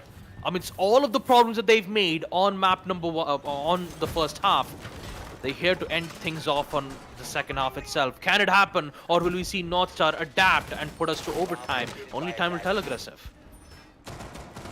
They're taking the first floor up one more time, but I don't know, man. This could be a horrible idea because, again, the bathroom hold is strong if you have a lot of map presence, but this workshop is not a good place to try and take a fight in at all. What's the game plan here? How do you really want to hold down the sideline? Because, again, unless you have a lot of control over on towards the second floor, if your second floor hold is as strong as your first floor anchors, then you have an opportunity to hold the side down properly. You need to play verticals here constantly, and if you lose that vertical levels of control, then the side's just free. It's ripe for the picking for the attackers, and looking at the strategies that Copium are going in for, they could easily just completely end this, but Okay. Ares, What Nice did you shot. say, Ares? good night, sleep tight. Don't let the bed bugs bite. Nice. No. You should dream of the bed bugs tonight. Oh yeah, you should. Yeah, they should. But look at that. How did Ares get away with a kill like that? He was just sitting on top of the bench. I'm pretty Yeah. sure he was on top of one of the tables. Yeah, That's and an some- angle that cannot be seen otherwise. Yeah, it was a pixel angle of that too. And losing a Whitby at the early rounds is just so concerning. And one more from Libra's hand. What just happened from Copium? They just lost 2 players at the early rounds, and they've got to figure out a way to bring this back. They have some certain controls on second floor, but the damage has been done. Cooked grenade, will that connect? No, won't. But at least they'll have some information. But no, he runs away. Libra runs away safely. And Cheesy Chimkins is not going to be too happy about this. Copium just made a successful comeback in the second half. They're in map point 5-6, and then somehow plays like this is going to bring North Star back on track. Unbelievable. Still angle to just make things work out. Avid going down this early on is just a big hit for them, and now they're just stuck. They have nothing. They don't even have that hard breach on their side to open up the hatches. And that's the issue here. They're playing with a single hard breacher. And without any form of second floor control, without those hatches to play around with, they're just stuck between a rock and a hard place. They have no idea how to entry on towards this site. And if North Star are not giving them any form of an over-aggressive peak, they're also not getting anything out of it as well. Wait, they still have a plan to work with though. And maybe this plan is gonna work! Wait a minute! Wait a minute! No! Look at no, the cover! You cannot tell me cover! this is how it's happening! Come on! They had second floor control, they found an opening for it! And they're actually gonna win here, what? The cover was more than enough aggressive. No! No one... No, wait, I thought Libra was upstairs! No, the cover was more than enough. That's the main reason why that they were waiting for. Shinra on top. The other player, I believe that was Vortex, was watching the entire hallway while Psycho was the one who was going in for the plant. They had all things covered. They had every single angles. And not having any C4s nor the control on second half ended up giving the win for Team Copium. That's all that they need. And North Star, although they had so much advantage in this 3v5, ends up at the hands of Team Copium. What a way to end it off in the first match. 2-0 at the hands of Team Copium as they will proceed into the upper brackets. And for Team North Star, well, the stars really didn't favor them in their hands. They still have a chance though, lower brackets. Copium. Yeah. They're the ones who actually need the Copium in this case. But again, explain to me what just happened. I thought Libra was still upstairs. I thought he had second floor control. I didn't even imagine at the situation that, okay, we're going to be witnessing Shinra just casually killing two players as they were trying to go in for the denial. Two players just in the rotation. And one of I them can't, in you towards the can't hallway. make this Covers, up. Like, here's come the thing. on. Both of the covers were being looked at, right? And I'm also confused. Like, what happened to the C4s? You had No, what a happened lot to of the second floor angles. lurk? What happened to the second floor rover? It's funny how every single player from North Star just decides to run from the rotate just to get picked out from Shinra. I Three don't kills. know. 3 kills from Shinra. 1 kill from Vortex from that long range. This is what I call teamwork at its finest aggressive. It was Right? just gorgeous. Psycho with the plant, Shinra on the top side of second floor armored lockers, and then you had Vortex looking from the back side. Every single covers was being looked, and Psycho had trust in their teammates. All she had to was just plant and ensure post-plant situation would be at their hands. And Copium, what a way to come back. And you know what? Let's just take a look at the highlights itself. Talk about the entirety matchup on map number 2 border. First half was North Star's turn to shine, especially when they were on attack. They were unstoppable. The amount of plays that we've seen from Ares is unbelievable on both attack as well as on defense. You saw Ares playing as the Kaid, hold all by himself on second floor armored lockers. An impressive performance from this man right here. But in the end, it was just Copium who were better when it comes to coordination, better when it comes to holding angles, and the trade works were looking good in their hands on second half. But I couldn't say the same thing on the first half too, because they were having a lot of problems when they were on defense. The defensive side just was completely broken down to no regard at all. Again, Copium, I don't know how things worked out on that perspective, because the way that the members of North Star were playing, you would expect them to take this map away. I was very much ready for this to head on down over to the third map. I already ordered some coffee. I was just gonna sip it away during the break time, and I was expecting the third game to come in. I was building up a storyline in my head, being like, "Hey, North Star, they're pulling off the impossible. They're taking down Copium a couple of pegs here because Copium they just started making so many mistakes and they were not able to pick themselves up from it." 10 seconds later, I'm looking at a round like this where it was what? A 5 versus 3 situation, and then Shinra just casually is holding up on the second floor, shutting down two players who are pushing for a. No contest. How? Why? What? No contest at all. Attacking rounds are just so beautiful to watch. And you just cannot make up something like this at all. You just can't. You just cannot aggressive. Although you've got to admit the way how North Star played on second half, right? They've at least shown their presence on border. They've ensured that even though that this is a map picked by Copium, we can still come back. And a comeback was it huge in the first half itself. 4-2 in the first half. All they had to do was just win one more defensive round in order to put themselves on overtime. Unfortunately, that did not happen. Why? Because Copium, they had won 5 attack rounds back to back in second half, except round number 8. Round number 8 was the only round where North Star had succeeded on their defensive hold, and it was mainly because of Ares, who was Look at holding all by this. himself from second half. I mean, look What? at that. 2 players just in towards the rotate while you had Cheesy Chimkins, who was looking at the backside. Again, apologies. I know I said Vortex, but it was Cheesy Chimkins. I didn't had a proper information regarding that issue, but yeah. It was Cheesy Chimkins was looking at the entire hallway. You even had Shinra, who was uncontested in the second floor. They were technically waiting for the players to make their plant, right?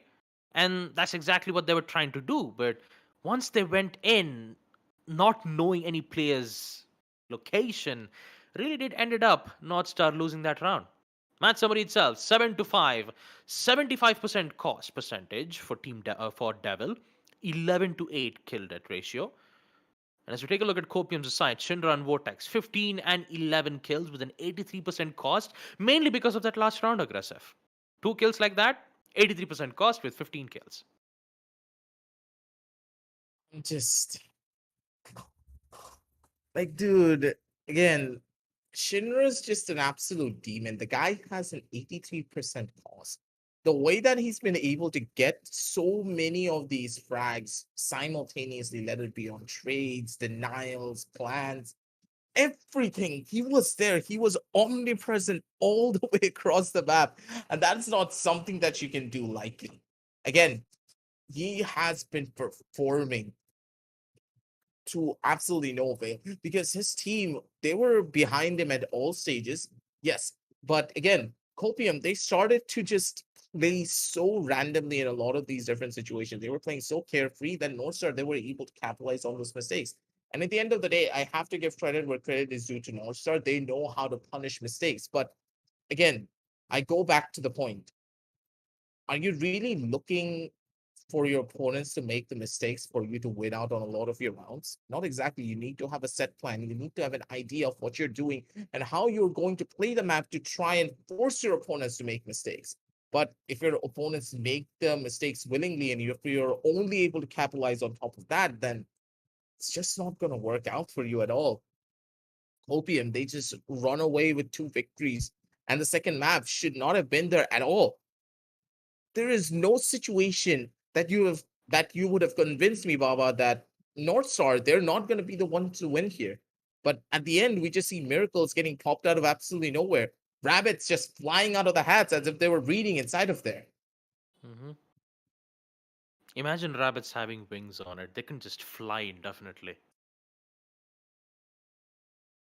Like, No, yeah. that's just what happened in this scenario.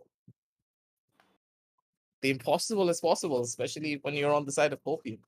Or when you have Copium, I guess.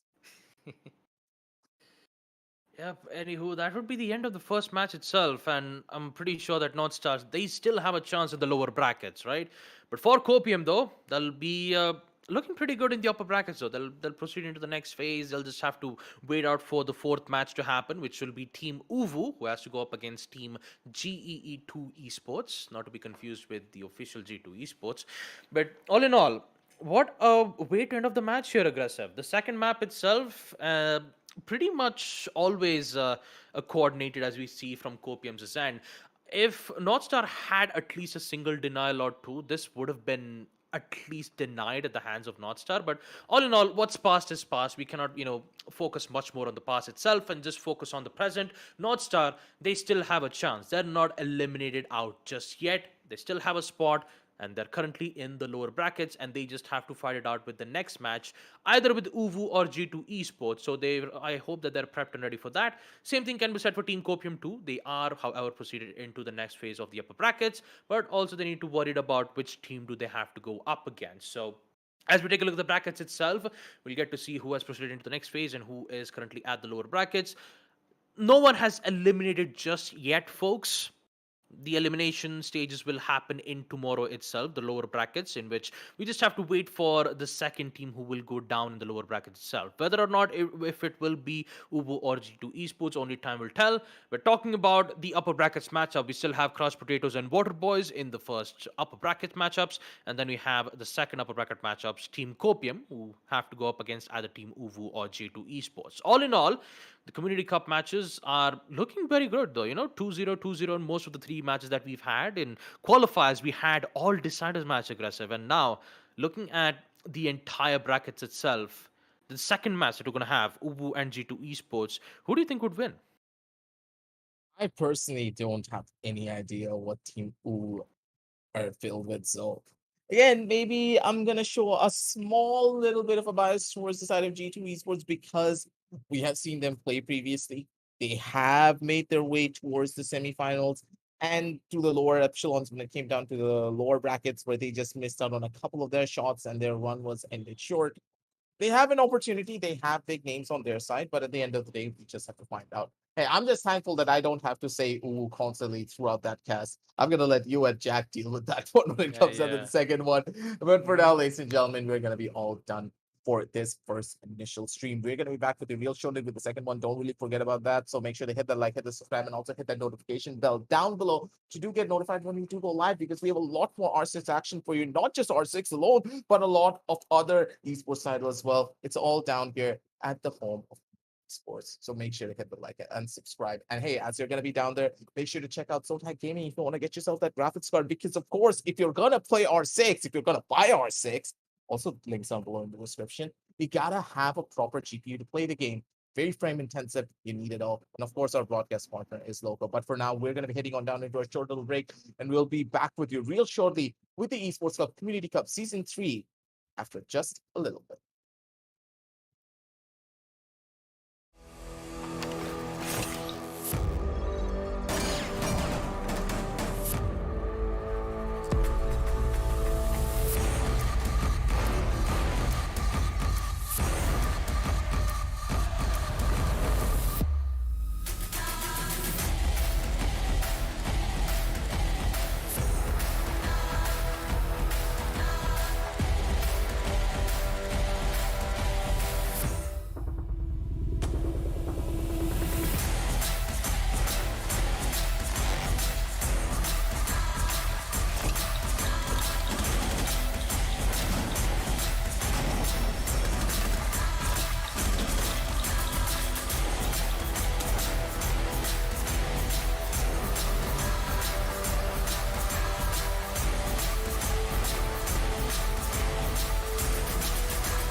I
don't know if I can make it when I walk alone.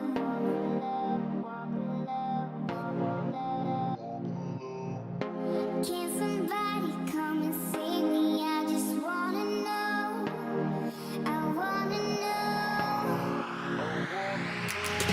I could run through the fire, I could conquer the night. If I can make it, if I try to draw the red light. I could run through the fire, I could conquer the night. If I can make it, if I try to draw the red, I could, I could, I could, I could, I could run through the fire.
All right, then, ladies and gentlemen, welcome back once again to the Esports Club Community Cup Season 3 for Rainbow-Six-Siege, supported by Ubisoft, powered by Zotai Gaming, and our broadcast partner, Loco. I'm your host, Blackjack. Joining me is my co-host, Babagusta, as we are here for the fourth match of the upper brackets here in the Community Cup playoffs. As you can see, the matches that we have had today, of course, the first one, North Star versus Copium, ended not too long ago with a 2-0 in Copium's favor. Although I will say, North Star and Border really should have had that game if you remember, if you were there for that match, of course. And then the second game that me and Baba will be taking you through, Team Uwu versus G2 Esports. Yes, it's that day, and production's having a laugh again. We'll talk about that later. Anyhow, Baba, how are you feeling on this fine evening? Well, I'm feeling great, Jack. And talk about the first match itself. Like you said, Team North Star versus Copium. For a moment there, I thought North Star had hopes on winning Map 2 Border, especially with that final round. But turns out it wasn't as it's supposed to be. And ending it off on a 2-0 note shows that Team Copium has got what it takes to proceed into the upper brackets. Although they still need to understand which team will they go up against. Will it be Team G2 Esports or will it be Team Uvu? Now, just by looking at the team's name itself, I'm pretty sure that we're about to have a wild ride, Jack, especially when it comes to puns and also when it comes to making memes. But I mean, both of them at the same time. As we take a look at the map veto itself, G2 has made a decision of bringing in Oregon, the usual standard maps as we'd get to see. Team Uvu, on the other hand, decides to pick Theme Park. And last but not the least, we have the deciders being brought out. Chalet will be the final map. Just to take a second here, I cannot get enough of how the team logo for Uwu meshes with the overall graphical presentation of the stream right now. Because you have G2 over there, right? And then you have that. I swear. The team name already is funny enough as it is, right? But man. Anyhow, Oregon, Theme Park, and Chalet, the maps that are in play today. One of those, of course, an SA Classic, aka Oregon. In the meanwhile, we have, of course, who picked and who's attacking first on these maps. G2 is on Oregon attacking first as well, which means Team Uwu are actually going to be defending first. Their interesting decision, given that defense second on Oregon is usually the site that most teams go for. Theme Park, of course, defender heavy map, makes no surprises right there, that G2 have decided to defend first on Team Uwu's map. And of course, Chalet decider map, we'll get to that when we get to that. But enough about, the whole matches, this and that, folks. All the preamble, we've taken care of most of it, so to speak. We're going to be going into the match very shortly indeed. The players are in, and as soon as we have the ready confirmation, we'll be taking you straight into the game. So, Babagusta, as we go into the first map of Oregon, what do you think we can expect from these two teams? Nothing, Jack. I don't know. What do I say about this matchup, Jack? Because seriously, like you saw on map number 2, map veto, right? Theme Park. You literally saw a Ferris wheel blushing. Oh yeah, no, yeah, I saw that. Yeah, I saw that. Oh my god. Yeah, what's even more funny about this is the entire team name of Uwu starts with Uwu. The whole team has their own dedicated name on the side of Team Uwu. And then you have G2 Esports as well, in which currently, folks, we still have a bit of a problems coming in from G2 Esports' end. We just have to wait for the last player for them to arrive. And also, I just realized I can still see the tower on your side, Jack, where the tower is actually blushing. It's just like it's so happy to be here. Ubu is so happy to be here. And I'm pretty much sure that the entire scene of us in the casters cam or even in game, who knows, we might be able to see some bits and pieces of Uvu just flying around everywhere in the map. Who knows, it can happen, it may not, but all in all, it's all just funs and games here, folks. But yeah, talk about Uvu. If I have to be on the serious side, if I have some names coming in from Uvu's end, if I just get it right now, we have DZ, Drish, Desi, Ragnarok, Dagger. And also we have Killen on the side of Team Uvu. Killen. So, interesting names. Since I've heard that name. Yeah, it's been a while since I've heard, especially on the side of Team Uvu. And then on the side of G2 Esports, we have Ali Geester, Drones, The Navation, solo carry, expansion tetra, and moves. Expansion tetra and moves, we have seen a lot of matches Yeah. with the expansion tetra and moves. The only team that we don't know of just yet is solo carry and the Navtion. Navetion. I don't know if I can pronounce it right, but anywho, folks, map number 1, we're not going to waste any time at all. Oregon will be the map. And oh boy, do I see smiley faces everywhere in this map itself. Again, let's just focus on the map itself. Map Oregon, ban phase. Let's see what the bans are. Well, we're going to be going into the bans here on the first map, aka Oregon, and I would not be surprised if Thatcher and Jackal both are banned. I'm not sure how many times these two teams have played and these teams have gone up against each other, but depending on that, there might be a couple of targeted bans. But no, the Finca will actually be the one to bite the dust first. Interesting, but also not really surprising given Finca's current place in the meta of Siege, in that she is literally out of the charts good in the game at the minute. LMG with no recall, high damage, grenades, Gone 6, a healing ability. Good God, Finca's got it all. Anyhow, second attacker ban is going to be, well, there we go, Thatcher. We pretty much expected it. That's fine. One of these ban slots is reserved for Thatcher. If you've seen the newest graphs from the Patch Notes blog post by Ubisoft, you'll have seen that Thatcher currently has a 90% ban rate. It just keeps going up. And there's really not much they can do because Thatcher, as an operator, is actually kind of nice, kind of really powerful.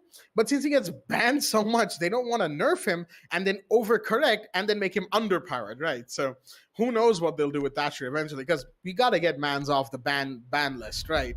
Anyhow, first defender to go, it is going to be Valkyrie here and now from the side of Geetwo Esports, leaving Team Uwu with the final ban of the map. And a quick ban of that too from Uwu's end. Interesting one of that too, taking out Azami itself. That keeper barriers will be more efficient, especially on the boiler side if they want to hold themselves on basement church and also actually not basement church. What am I saying? Basement supply and basement supply room was the site where the keeper barriers are so exponential and very important for the defenders. And since Azami won't be available, they have to think some other operators to help them proceed with their defensive hold. But for now, let's just take a look at round number 1. The site will be on kids dorms and dorms main hall. As we can see, every players are present, they're prepped and ready. So let's begin our first round, kids dorms and dorms main hall. Let's see which round will it favor to. Sorry about that. I almost forgot that I had, in fact, muted myself. But anyhow, round number 1, here we go, folks. It is time for this match to get underway. Now, interestingly enough, we always point out certain things about matches that happen before or after a certain match that we go into. One thing I'd like to point out is that in the Community Cup playoffs so far, upper bracket matches that we haven't had a map 3. Interestingly enough, in qualifier 1 and 2, we had plenty of map 3 nights, right? Long nights of casting. Baba was there for pretty much all of them, and I only just joined, right? But hey, I'm hoping this one maybe goes to map 3. Who knows? The last map kind of ended before its time as well, right? We've gotten started. Anyhow, once again, production's having a laugh, but I appreciate them for this one. As the first round has started and the first kill has gone off the board as well, it is Dagger taking down the sledge. Yep, a first frag, and it's the sledge which just got taken care of. No more grenades, and the hammer which could have helped the attackers to open up tons of lines of sight. But Moose, on the other hand, have something else to say. All the way from the stairs, you still got to be careful of the traps, and Dagger might get caught off with the concussions. He'll still be alive, but for DZ, he'll be too happy knowing that Moose, who was currently roaming around from the freezer stairs, has been taken care of. There's a lot of utilities that Geetwo Esports needs to take care of. And knowing how Uwu has shown their presence on defense, you could clearly say that this entire round might go in the hands for them here, Jack. Honestly, the way it's going, there's a good chance of that unless Expansion Tetra has something to say about this. He finds Kato, and that's a pretty big kill in and of itself. The Aruni no longer available. As you have Paradise on the front window. Never mind. Dagger's going to peek that. Very brave peek at that too. Gets the kill nonetheless. That's your Zofia LMG gone. Minor Breach used by the Iana to get a grenade through as Expansion Tetra gets another, making it a 3 versus 2. The defenders still have the man advantage here, the body count advantage, that is, as the Iana solo carry is going to use up another grenade, taking damage, but Dagger doesn't want to peek it. Never mind. Expansion Tetra is just out on a mission to take everybody down, it seems. Gotta be careful of the armory stairs, mind you. There is, excuse me right there. There is DZ over there. I almost said ooh instead. And the AK should be able to find this alibi. Never mind. Peek from the other side of the door. That is Ragnarok coming out of the trophy door from sight, getting the ace, getting the final kill, and getting the round as well. Team Uwu with the first round of this map. Yep, round number 1, no issues at all for Team Uwu as they took care of every single situation that Geetwo Esports had put up on them. And I gotta ask a question, Jack. I think I've seen Dagger before. Wasn't he used to play for Team UG back with Sparko and Jitray? I mean, alongside with Sandy and the rest of the players. Dagger. I think, yes. I think you're right about that one, but I'm not entirely certain. Yeah, okay, I yeah, mean, production has confirmed. Yes, that is in fact the case. Dagger at one point used to play for the former Union Gaming team, which of course currently is, well, Hunters Hunters LFO. LFO, yeah. That's interesting. I want to see how Dagger plays out this game then. It's been a while since we've seen that. Attackers need to I mean, locate we and already defuse saw that as many example on bombs round as number they 1 can. itself, right? The Thorn plays just going aggressive as he could on the Windows side. And there are some recognizable players here too, right? On the side of Wu, you have DZ, you have Drish, Ragnarok. There are some quite few noticeable teams back while we were casting for the Pro Series, right? I'm not the Pro Series. The Pro League, yeah. Yeah, the Pro League series. There are a lot of recognizable players on the side of Team Uwu. And I could say the same thing about Geetwo Esports too. You had Expansion Tetra and Moves, who once were used to be on third Division 3, right? So a lot of memories that we had where we had some great teams in Division 3, 2, and 1. But now seeing them in the Community Cup really brings a smile to my face, knowing that you still have a lot of returning players coming into the scene, and now you have the Community Cups where everyone's just having a blast here. But focusing on round number 2, as we see Team Uwu on defense, both the players are currently being a bit too aggressive on that side, and that might caught up being at their demise. But Ragnarok, on the other hand, he gets 2 kills and just runs away safely. Those are 2 big kills as well, mind you. The Flores and the Iana. So any kind of utility clearance from those 2 in their grenades and RCE Rotero drones has been denied.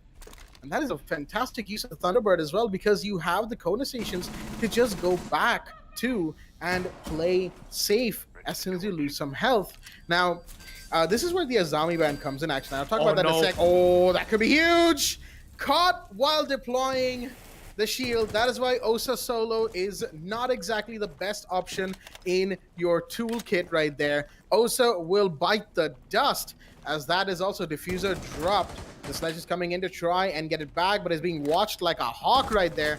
Thunderbird, Ragnarok will go down instead, actually. Beautiful shot right there from Khalifa to get that kill. Nice name, by the way, Khalifa 420. If you know, you know. 2 versus 2 right now, leaving the Alibi and the Aruni, the last one standing. Expansion Tetra with 3 kills right now. Might have something to do here, but takes a bit of damage actually from that spray of the Aruni's gun. And the Sledge in the meanwhile just droning down the main stairs, trying to go for maybe a potential flank play, but main stairs is being watched as well. So right now, Geetwo Esports has a bit of a task in their hands. Yeah, it's 2v2, and you could say that Geetwo Esports still has a chance to bring this back. They have some certain informations from the yellow ping. The only difference is that just trying to figure out a way to get those kills, and DZ might be able to find one. There goes Tetra, and now it's all at the hands of Khalifa. Unfortunately, that's not going to happen because Kato is still here, holding down the sides of Basement Laundry as he will ensure that none of that would happen. Nice leg shot, though. In the end, we will see Team Uwu win round number 2 with ease. And I just realized, And I just realized Dagger isn't the only one who used to be a player who used to be playing on Team UG, right? Even Ragnarok used to play on Team UG. I just realized that in my head. But yeah, nonetheless, focusing on the match at hand, we see on round number 3, kitchen and dining hall will be the site as we see Team Uvu just taking things under control at their hands. Well, that seems to be the case. Indeed, G2 were the ones to Attackers pick need to this locate and map. defuse as many However, bombs Team as Uwu have won the first 2 rounds here. Now, mind you, it's 2-0 in round 3. So there's plenty of time remaining for this game to progress. And that is exactly what we're going to be seeing here, because this is defense first for the side of Team Uwu. When they go in the second half, when they are attacking, that's when things will get really interesting, because G2, they might just be able to claw their way back from whatever deficit they see here. But for the time being, they'll have to go up against this kitchen dining defense that's being set up by 10 Team seconds Uwu. left. Yep, kitchen site will be a bit difficult for the defenders to hold the 5 site. seconds left before Unless and until if it was meeting in kitchen, where most of the defenders would prefer going into that site. bomb and defuse it. Geetwo Esports might have the upper hand when it comes to control on dining room. So their main focus is to ensure that they have construction control. And you can see the players from the attackers who just spawned in towards the junkyard site, ensuring that they could get some useful intel from the attack drones. But how can they proceed with this situation? And you could see Dagger already from small tower. It's just prone in. Somehow he doesn't want to escape. Okay. Dagger, he needs to be careful though.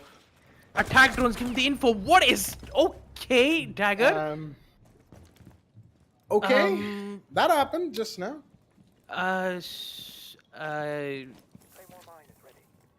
Yeah, I think he got jittery feelings. No, that's solo carry, actually. That's someone else. But I have no idea. Okay, apparently there was a bit of a technical issue from Dagger's end. As expansion Tetra's Claymore will actually get the kill on to Drish in the meanwhile. Nearly mispronounced that. But the Ace is taking some damage in the meanwhile. They're actually challenging vertical angles like this and getting away with it. Ragnarok now has to run for his life. The Sledge has opened up a new angle, but...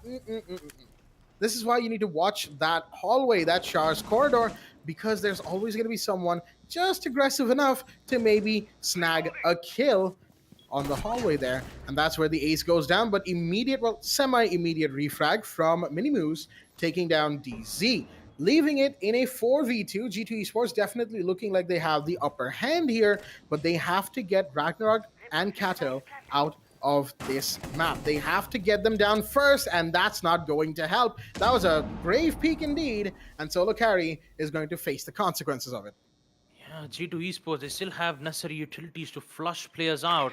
They're losing a lot of time, both at the same time. They'll maybe able to do something about this, and Kato!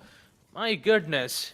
He somehow makes Uvu come back on a 2v2 equalizer. But does Ragnarok no match better? What yes he does? Why? Okay, that actually works out, and now Ragnarok gets another one. Why Uvu is everyone in the end. solo pushing? I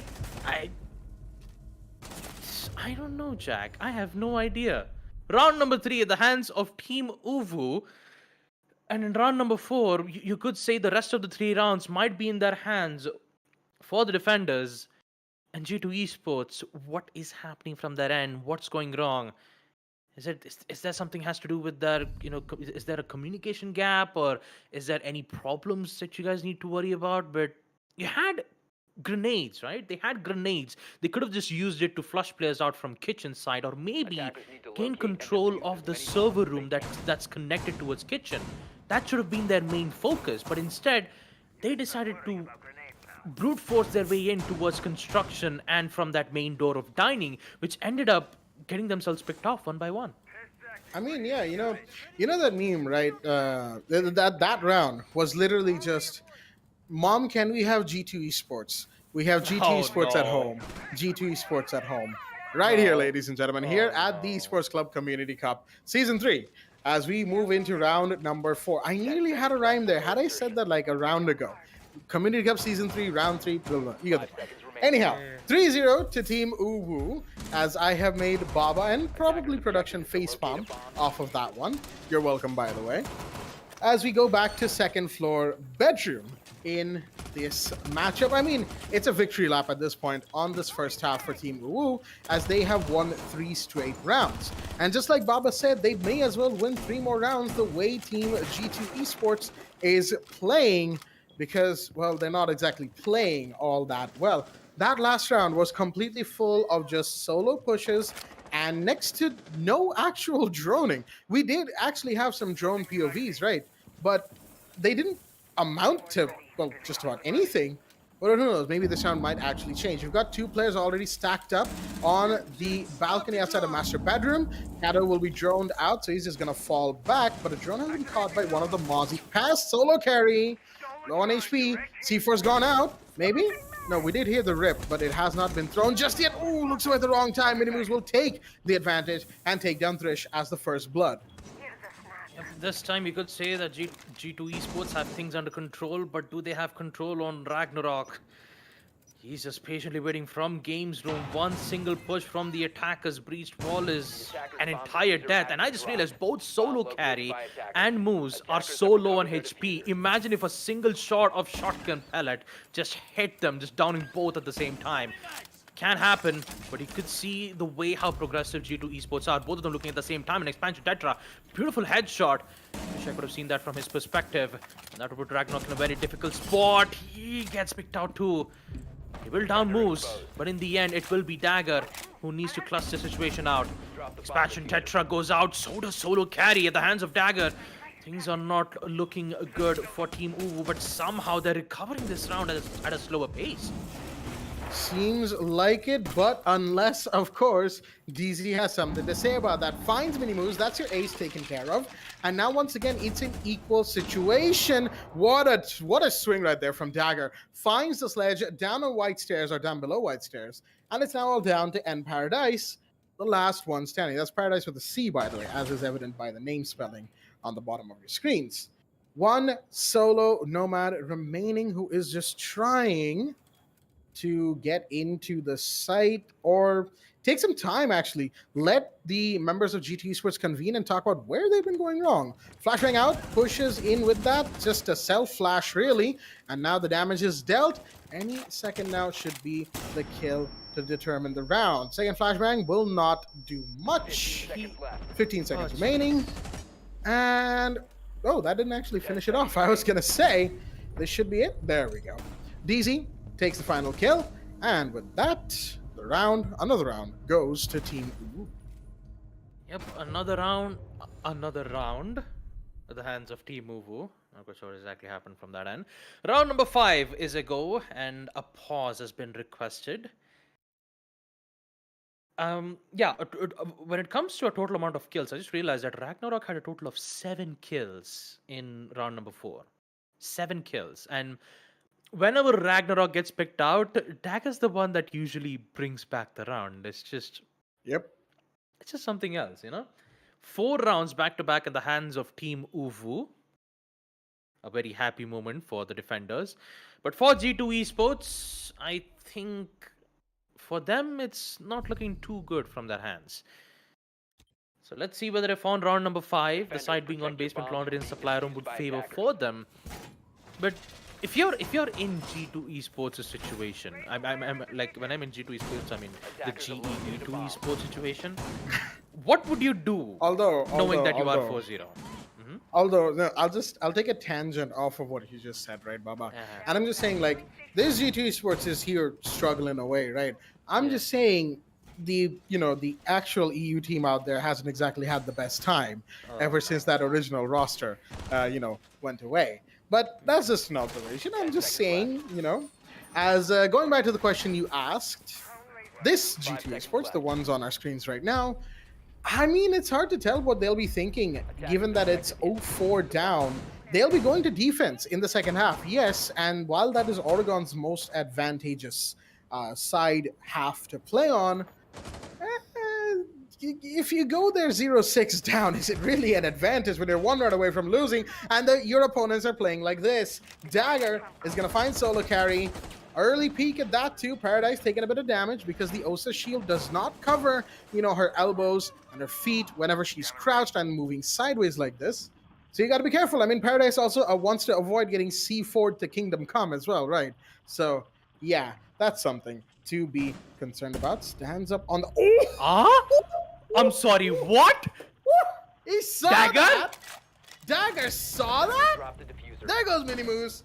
There goes Expansion Tetra. It's all down to the sledge. Khalifa. Where even is the sledge, actually? Good question. Let's go on a hunt. Let's find the sledge, yeah? I'm not Yeah, sure yeah. where Khalifa is. Okay, just halfway up tower stairs, being chased down currently. Not a good position to be in, I'll tell you what. Not a good decision of that too, but at least he'll get one kill. Not to get refragged out of the hands of Ragnarok. So we all know the end result of what's going to happen here, folks. So round number 5 at the hands of Team Uvu.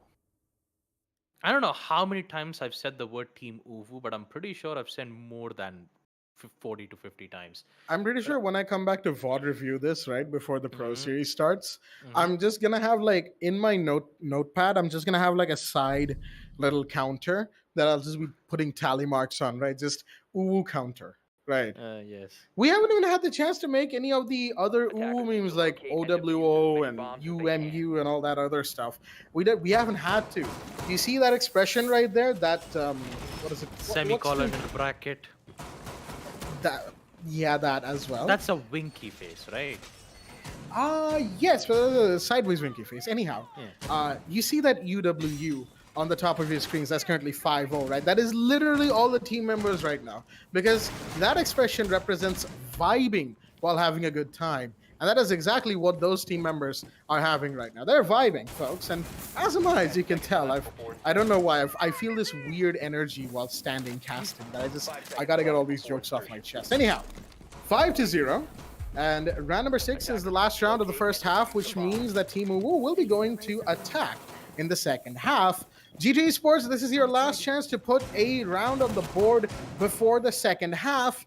And if they're unable to put one down here, well, I mean, this was their map selection, so I don't really have much else to say after that.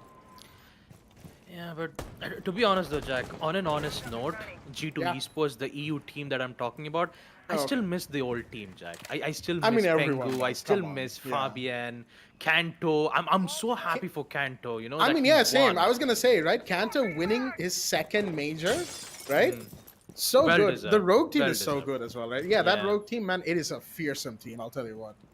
Yeah, Attackers I still located miss a the bomb. good old days of G2 Esports where they had won 3 majors back to back, and you know it's still still some great memories that we have to share upon. But for now, let's just focus on round number 6, as we see Team GEE2 Esports with them having a lot of issues from their end, and Team Uvu just having the time of their lives, winning 5 rounds back to back on defense. And I'm thinking that there is one player attacking. And he gets picked up from DZ nonetheless, but wait a minute, Wait, it's what? just an aggressive peek in towards the kitchen side, and it's Khalifa with the LMG, who is just constantly brushing around the side itself. They have control on kitchen, which means Uvu might be in a bit of a danger zone here, Jack.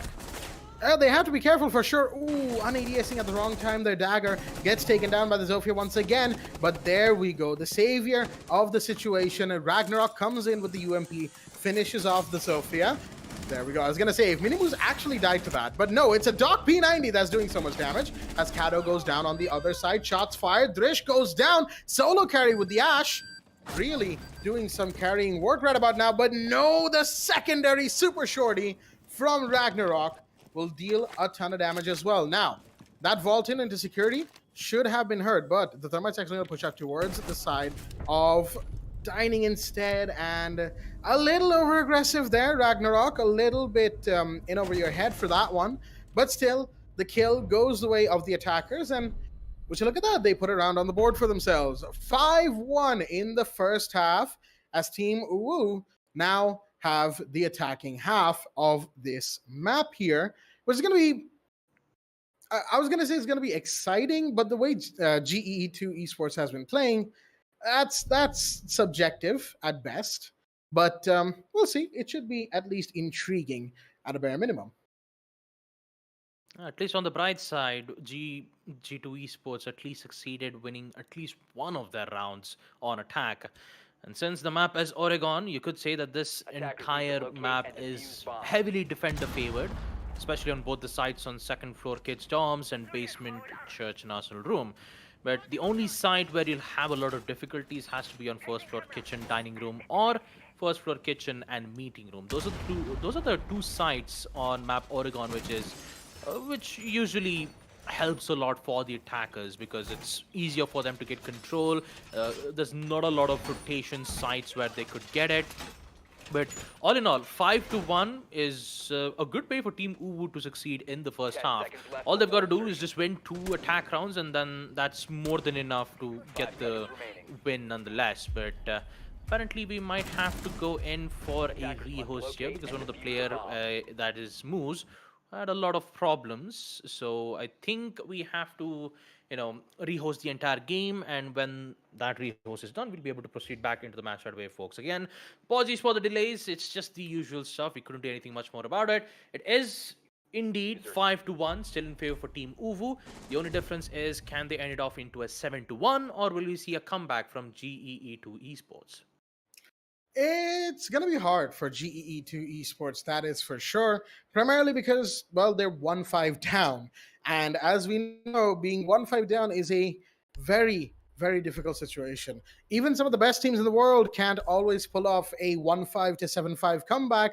And usually it goes to overtime. And that's if they're playing their hearts out. Absolutely their hearts out. So, excuse me for the voice crack right there. Geetwo Esports, they've got their work cut out for them. Oregon is their map pick, which makes you think Team Uwu were the ones to pick Theme Park. I'm pretty sure that second map is not looking good right now for the side of Geetwo Esports. Now, we just hope to get the players back in quickly so that we can resume the match and continue the action going for all of our viewers in chat. And I'm sure some of you might have at least asked, why is Jack standing around these days so much? Well, simple. I'm actually in the middle of changing my setup, believe it or not. That's why I tore the green screen down. I was not even using it anyway, so yeah. Anyhow, gonna change the whole thing up, the whole room that I have. Make it a little studio. Nice thing. Anyway, tangent aside, I'm not sure about Team GE2's chances right now. Who knows? They could actually bring it back, and if they do, well, I'll happily eat my words. That's for sure, because we all love an exciting game of Rainbow Six at the end of the day. And if a game can be as exciting as the one we saw yesterday, well, then that will definitely be very, very good indeed. You know the match I'm talking about, right? Noah Kyla's game yesterday. Now that was a game. It did end in a 2-0, yes, but both maps were pretty good, especially the map on Chalet. That was particularly good as well. The Water Boys, well done indeed. Anyhow, as we await the current rehost to end, you asked me, Baba, right? What are the chances that GEE2 walks away with a win or a comeback? I'm going to ask you something else instead. What do you think is going to be map 2? Say we go into this in a 1-0 to Team Uwu, right? Say in the hypothetical situation where GEE2 does not make a comeback, how do you think Team Uwu will fare on Theme Park? Well, knowing how excellently they performed on map Oregon, Theme Park, you could say that for G2 Esports, they can handle out sites like Throne and Armory. At least they can win maximum of 2 defensive rounds, because Armory and Throne Room is considered to be heavily defender favored if you have the certain necessary operators like the Kaid, Mute, or Bandit. And if you bring all 3 denial operators, and if you succeed on not letting the attackers open a single wall, then you could say that they could win at least a round or 2 on that defensive hold. And since G2 Esports are on defense first, you could say that it's most likely end up on a 2-4 situation unless and until they've guaranteed to win one more site, and that is on second floor initiation room / office. So unless and until G2 Esports have their firm grip on these main sites, which is heavily required to win, I could say that G2 Esports can come back, but it also depends on Team Uwu's playstyle too, right? The way how Dagger and Ragnarok have been constantly winning these gunfights, going way too aggressive, wide peaks every single time, and ends up winning most of those gunfights, clearly states that Uwu has things under control when it comes to gunfight. But G2 Esports, on the other hand, they know how to cook nades, right? So they could use those cooked nades to their advantage on attack. and see whether they can get to pick out operators one by one with the help of their attack drones. They could usually do that. Geetwo Esports have the necessary utilities. They have a total of 6 grenades. They have 2 claymores, which could use to watch flanks, and the grenades can at least help them in neutralizing some of the important players who've been taunting them or annoying them on most of the rounds. So on map theme park, say for an example, if G2 Esports are on attack, this is the second half that I'm talking about.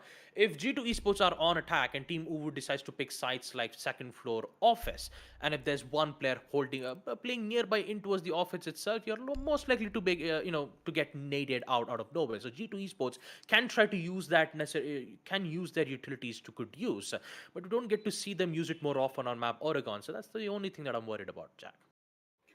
I mean, yeah, a couple of cooked grenades would definitely come in handy on theme park, right? Plenty of wooden floorboards to blow wide open with that, and a lot of verticality as well. You know, me and CC, whenever we come to theme park cast, right, we always say that when it's throne room, can we actually see some verticality? And credit where credit's due, we saw a lot of it in the last Pro Series. Whenever theme park was there and we were going to Armory throne room, we actually saw verticality on throne room. Oh no, actually Armory side of the site. Would you believe it, Baba? It actually happened. We manifested it into reality. But anyhow, you know, jokes aside, it's nice to see all of that. So I'd like to see that from G2 Esports and Team Uwu as well. Really depends on how one side is performing when the other is on the defensive side. Because, like you said, it's a defender favored map and a heavy one at that. So it's going to be very interesting to see how both of them sort of react to each other's playstyles. At the same time, if the Oregon performance for GEE2 is anything to go by, I'm not terribly excited at the same time as well for the chances of one GEE2 esports because, again, they haven't exactly wowed me, you know, in this first match so far. So we'll have to wait and see how they respond, if they respond in kind in the second half, or if it's a quick wrap up for map 1 onto map 2 and then a finisher as well. And I know I said that I kind of hope for a 3-map game tonight, and as soon as I said that, production just straight up cursed me out. So thanks for that. But other than those jokes, you know, it's probably going to end at theme park if I were to take things as they are right now. But I'm not going to stake by my predictions, folks. Hands raised. I've been wrong twice on 2 BO5 Grand Finals. So hey, here I am. If you want predictions, you know, this guy's your man right here. This guy, right? This guy. This guy's your man. No, I'm not here. Yes, you are. I'm just you are. gonna disappear out of thin air right now. Yeah? Nope. And I'm out of the picture. All right. and Go. he's gone. Yep. And he's gone. Yep, there he Yeah, goes, folks. yeah, And I'm he's back back. again. There you Yeah. go. What do you know? But Yeah, You know, what are we doing? it's just here's the thing. We're still waiting for the players to arrive in the lobby, right? And We are, yeah. we just technically ran out of words. So when it comes to making predictions, I'm telling you, Jack, it's a fluke. All right, it was a fluke. 2 times in a row? Come on. I wouldn't say 2 times in a row. All right, the second map, I said that MRCZ would win. All right, it ended up quite the opposite. All right. Mm-hmm. That's just one map, Baba. You still predicted the results correctly, didn't you? No, I did not. It was I said 3-2 in the first half. It Yes, you didn't end did. up 3-0, right? That was the first game, actually. Yeah. The second game first I- BO5 yeah. in Pro Series Spring Edition, that was the one that went 3-0 in favor of Hunters. The reason I say that, you know, Baba's the only one who got that one right is because he's the one who voted for Hunters. Both me and CCV, we thought MRCC would, you know, make a statement given that they hadn't had the best track record against Hunters in the last few months. But hey, what do we know, right? And after that, of I mean, course, second they Pro were Series, in lower also brackets. Hunters. Yeah, I mean, they were in lower brackets, and since both of you guys decided to pick on MRCZ, I decided, you know what, let's just even the odds. That's all I did. I just even the odds. I decided to give Modern Hunters the problems pick. require modern solutions. Exactly. Modern problems require modern solutions. And that's the main reason why I did it. All right. Second map, on the other hand, you guys did pick for Hunters, and I decided, you know what, since you guys are going to pick for Hunters, I decided to pick on MRCZ. And turns out it did not work out quite too much now, did it? Right, But right. You actually picked MRCZ in the second BO5, right? yeah, I did. Evens out the score, yeah. Then never mind. Disregard everything I've said up to this point. Hmm. Anyhow, I'm update not on the only ones when it comes to making predictions, Jack. I do make some mistakes, but in the end, folks, we are not going to waste any more time at all. We are resuming back to map number 1. Second half it is, with Team Uwu putting themselves back in the lead 5-1, and let's see how well it turns out for them in round number 7. Well, we are back after what was probably one of our, well, more weird rehost times with the B&B show.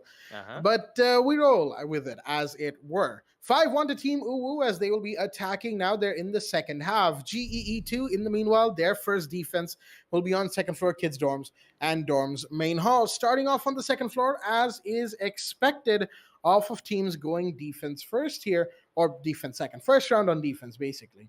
So this is going to be interesting. Again, I'm not entirely sure if, GEE2 is actually going to be able to pull this Defenders, protect back, your bombs from but being defused you by attackers. never say never at the end of the day, right? This is Rainbow-Six-Siege after all, and there's a very infamous match that I think we can all recall, a Clubhouse game from a couple of years ago that went from 1-5 to 7-5 with 6 rounds straight. I think Baba's memory slowly being jogged of who I'm talking about, right? One of the team names started with a V. They were very famous at the time as well, if I am recalling this correctly. I think he's got it. I'm looking at Baba. He's almost there. I know it. I know it. I just forgot the name. Oh no, I forgot the name. Yeah, I remember now. Yeah, I remember. Yeah, now. you know what I'm talking about, right? Yeah. Yeah. Anyhow, so unless we've got one of Vector those, Sports. yes. So unless we've got one of those matches on our hands here, I don't think GEE2 is going to make it back all the way. But a couple of rounds here and there to restore some confidence and get themselves some momentum, at least going into map 2, would still be highly appreciated. So as we go into round number 7, let's see what this team has in store for us. Yeah, and we're gonna start it off with the Garahawk, already in the hands of Ragnarok. I mean, it's not as usual as you'd expect. It's just an instant control from Big Tower Stairs. Nothing out of the ordinary coming in from Uwu's end. But you could say that they're quickly getting control on their major choke points, and they almost have enough time to open up the important, breaches. DZ, on the other hand, will start off the aggression by taking out moves in the beginning. The second frag will also come in from Dagger, and turns out there's a lot of gunfights already been happening on the other side of the site, where they all have control. Interestingly enough, cooked grenade from Dresh, and now it's just Expansion Tetra, who needs to broaden his horizons. He just needs to calm himself down. He's all by himself. Bullets, and he's gone. He's gone. He is indeed. That round ended before it could even properly start. I don't think anybody even took a Capcan trap to the knee. I was going to make one of those jokes. We had a Capcan in play, but Team Uwu would not let me Uwu, in fact, in that map in that round for one of those jokes. So, hey, it is what it is. Right now, it's map point, for Team Uwu. They are 1 round away from the victory in this first map here. Going into second map, their map pick of Theme Park 7-1 and a 1-0 on the map count. This is a situation and a half indeed. Reminds me of a certain game of football a couple of years ago, involving, I think it was Brazil, and a certain 7-1 scoreline. That was also pretty infamous as well. So, that's a thing. Anyhow, I don't mean to drag other sports into this. I'm just having fun here for this game. But anyhow, Frost is an interesting pick, I will say, from End Paradise here, as they are... I mean, we've seen Frost here before, right, Baba? And it's had a level of success here, I will say. So who knows, maybe against Team Uwu, if they play another rush-heavy strategy, we might see it work out. What do you think? Another rush strategy can happen, though, from Uwu's side. I mean, looking at round number 7 on how explosive it was, you could say that Dresh and Dragger might do the initiative once again. And Ragnarok, on the other hand, will just mainly focus on opening up the walls from the Addicts' side. Our main focus has to be Dagger, because he's the one who usually, did the initiative. Now, since Attic will be a bit of much of a problem for them to deal with, you still have Dresh. He's already started off with the first frag, and it's Solo Carry who got picked out quite early in the round. Unfortunate. And with it, we see Uwu taking things under control 1 by 1. And you could say that Geetwo Esports move to lose this round nonetheless. Moose also gets picked out from Ragnarok. It's a 3v5. Everything's accounted for. And in just 3 players left, they've got to channel their inner power, Jack. They've got to channel it out. Expansion Tetra is here. At least he'll be able to take out Dagger, which means that's 1 player down from Team Uwu. And they need to find the rest of the 4 players. And I do believe in underdogs, so I really hope that Geetwo Esports can win this out. I mean, hey, I'm just as much of a fan of an underdog story as you are, Baba. But at the same time, sometimes you just gotta realize that it might not work out the way you wanted to. C4 is out, but it's been shot out of mid-air. Oh no, SMG-12 recoil right there, folks. That's gonna lead to the death of the mute. Khalifa is down. It's a 3v1 actually. Expansion Tetra gets fun, but End Paradise falls as a result. There goes Kato. And in the meanwhile, Ragnarok is down. Ogmat, that's a quad kill for Expansion Tetra. Well, technically a quad kill. The down was from the Frost. It's all up to Drish now. Doesn't see the fact that Expansion Tetra rotated to foosball. That is what the game overlay tells us is an ace. I'm not sure about the specificities of the fact that the down was from the Frost mat, so I don't think that one technically counts. But still, 5 kills will go into the tally of Expansion Tetra there. A round brought back purely off the back of the Kaid, which means we're not done yet. It is 6-2. Team Uwu still on map point, and Basement Laundry and Supply Room is the site of choice. Yep, that is the side after all. And for Team Uwu, although they've lost round number 8, they still have more than 4 to 5 chances for them to succeed. But unless and until if they keep making those mistakes over and over again, we could see Geetwo Esports come back in the second half itself.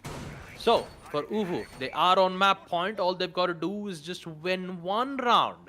And map number 1 will be theirs, and they can focus on map Theme Park, which is, of course, their own map pick. They won't be able to change any operators from either of these both sides. Expansion Tetra will still be bringing in the Kaid. The Electric Claws will be powerful from the hatches. And then also you have Khalifa bringing in the smoke, the gas canisters, which more likely be used on the mainly on the blue bunkers side. At least the smoke would be able to waste a total of 30 seconds, and that 30 seconds will be very important for the attackers. So every second counts. And whatever denials that they have, they need to, put it to good use. But all in all, let's see what will happen with Team Uwu putting themselves on map point. There is still a chance for Geetwo Esports to come back. All they've got to do is find a single mistake, and that would be more than enough for Geetwo Esports to figure out a way and get this win back on track. Well, figuring out a way is what they need to do, but unless Dagger has something to say about it, and boy, it seems like he does, Banshee should be a dead giveaway of the fact that this Nook is approaching. Head is seen, kill is taken, Paradise is down, and that's going to start some panic fires probably on that camp. Expansion Tetra is now down as well. The Nook is dealing a ton of damage right now, having come down Freezer. Wait a minute, this could be big if the Malusi plays it well. No, oh my goodness, what is even going on Tower Stairs? Minimus missed so many shots, but the kill finally did go their way.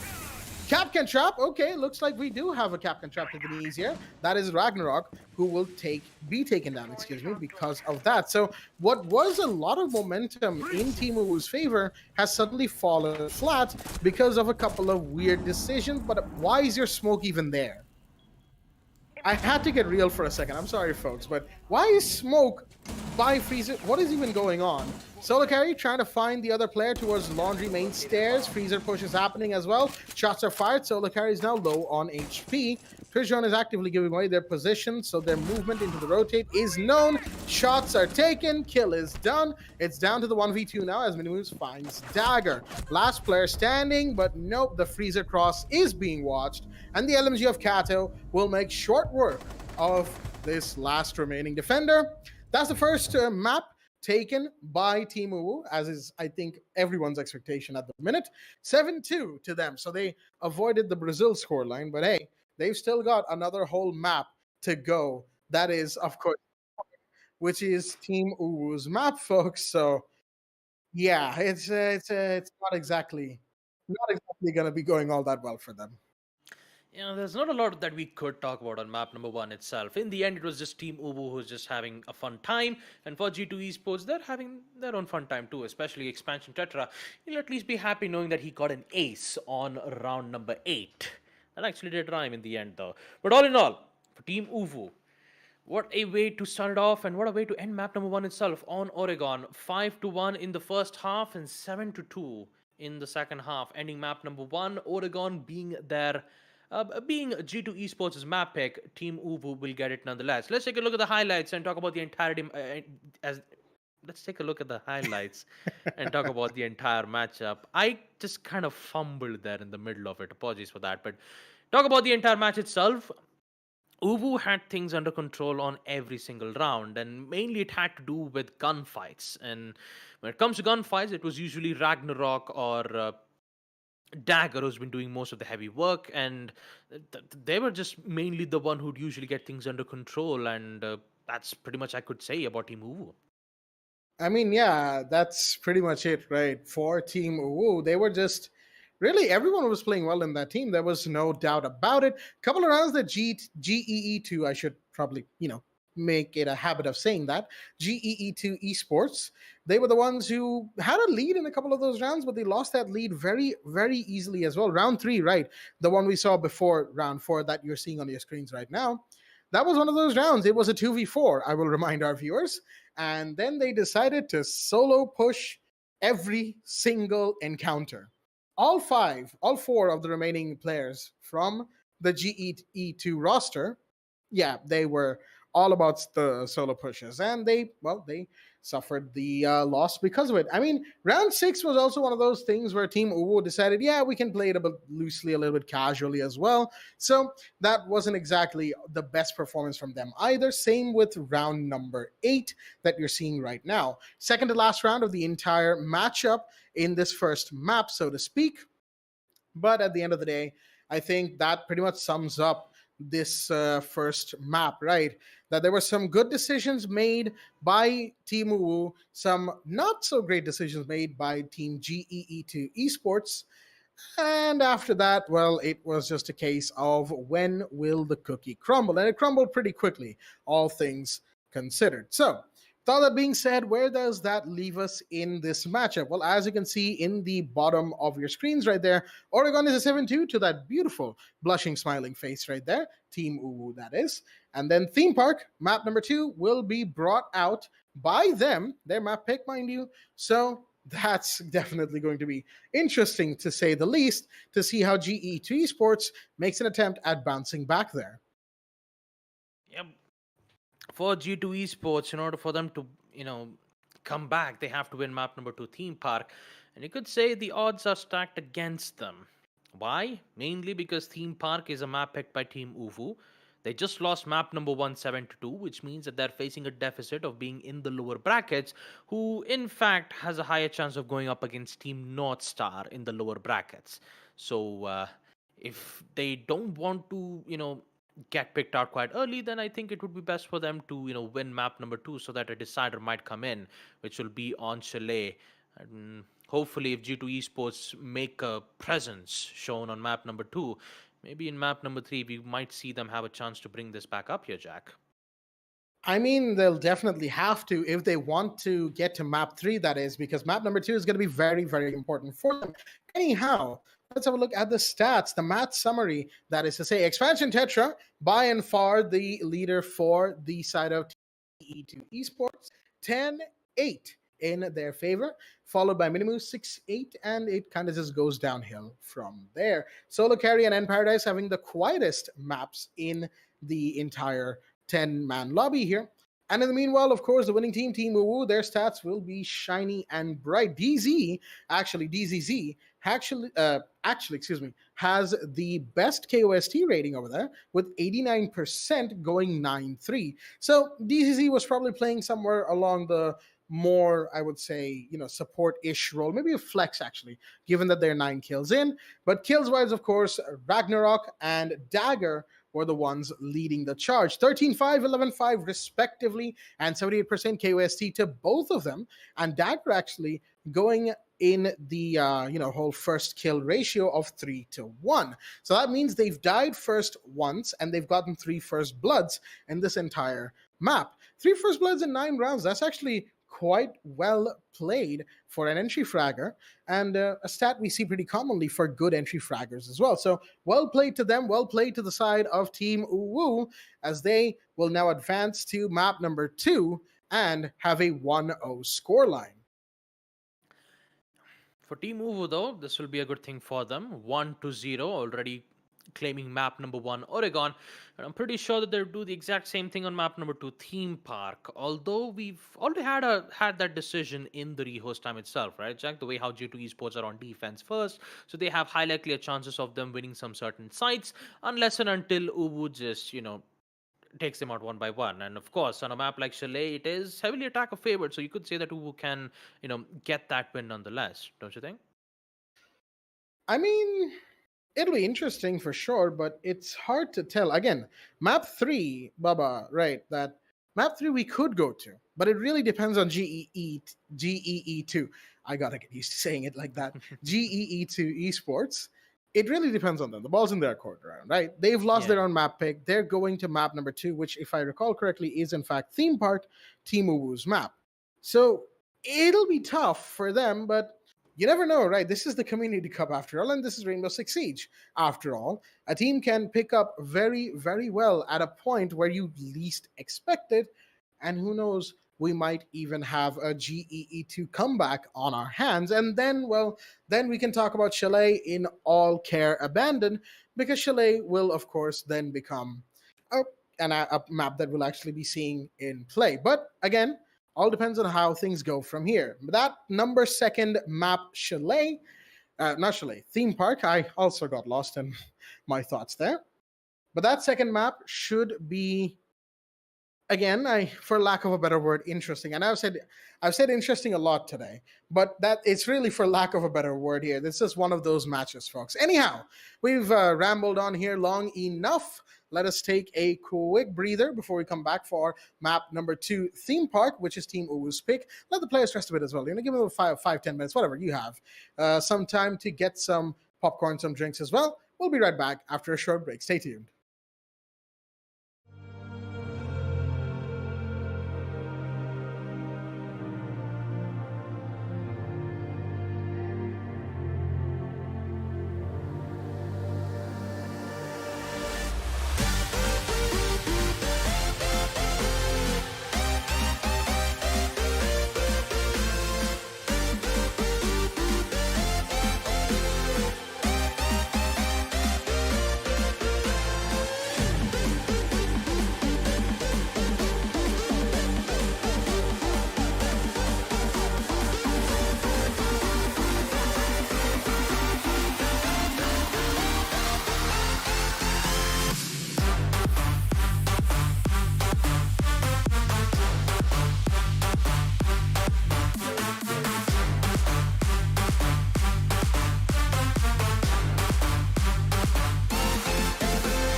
Alrighty then, ladies and gentlemen, welcome back once again to the Esports Club Community Cup Season 3 for Rainbow-Six-Siege, supported by Ubisoft and powered by Zotac Gaming, alongside our broadcast partner, Loco. I'm your host, Blackjack. Joining me is my co-host, Babagusta, as we are here for the next map. Map number 2 of this match of Team Uwu versus Geetwo Esports. Babagusta, it was a 7-2 on map 1. Team Uwu are looking good going into their own map pick, Theme Park. So what do you think is going to happen?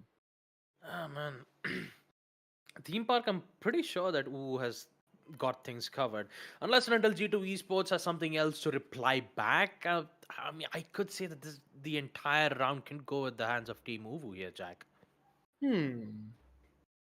Well, it kind of depends on how GE2 Esports play, I guess. But yeah, I kind of agree with you. Team Uwu might actually just walk away with the win. And we're not going to be keeping you here for too long, folks. As soon as we have the ready confirmation from both teams, we're going to be going straight in with minimal pauses to the action. At least we hope for as such. Not much to say about the first map. It was a 7-2, pretty clean from Team Uwu, as GEE2 really have much to show. Anyhow, let's not waste your times any longer. Let's go straight into map number 2. That is Theme Park, with GEE2 Esports defending first on Team Uwu's map choice as we go into the bans. Yep, the ban phase will at least help G2 Esports into using their meta operators. So pretty sure that they will ban some important attackers and defenders from their end. And I'm pretty sure a Thatcher will be banned nonetheless. I mean, Thatcher has been banned on every single community cup, so there's no question in that. But G2 Esports will decide to ban Jackal instead and let Uwu do the honors of banning Thatcher. Mira will still be powerful on a map like Theme Park, so definitely Uwu will ensure to not bring that specific operator on board. But unless if Uwu is feeling lucky, maybe they will ensure that Mira would be available. But it also depends on what kind of bans it is. Nomad will be banned instead, which means that Thatcher is on board here, Jack. I just love how the caster's curse is in effect. I keep saying that Thatcher gets banned, and turns out neither Uwu nor G2 Esports have made a decision of banning in the Thatcher. So, man, you just gotta love caster's curse, Jack. I mean, yeah, it's a wondrous thing, isn't it? Anyhow, Mira will be banned as the first defender to be banned here, and the final defender to be banned on map number 2 is from GEE2 Esports' side. And who will they decide to ban? Well, I guess we'll find out as the timer ticks down. It should be, yep, there we go, Valkyrie. I was going to say either a Valkyrie or a Wamai/Melusi were the ones I was looking at, and it's Valkyrie indeed. So those are your bans. Jackal, Nomad, interestingly enough, of all the operators to ban for this map, Nomad I think is probably the least expected.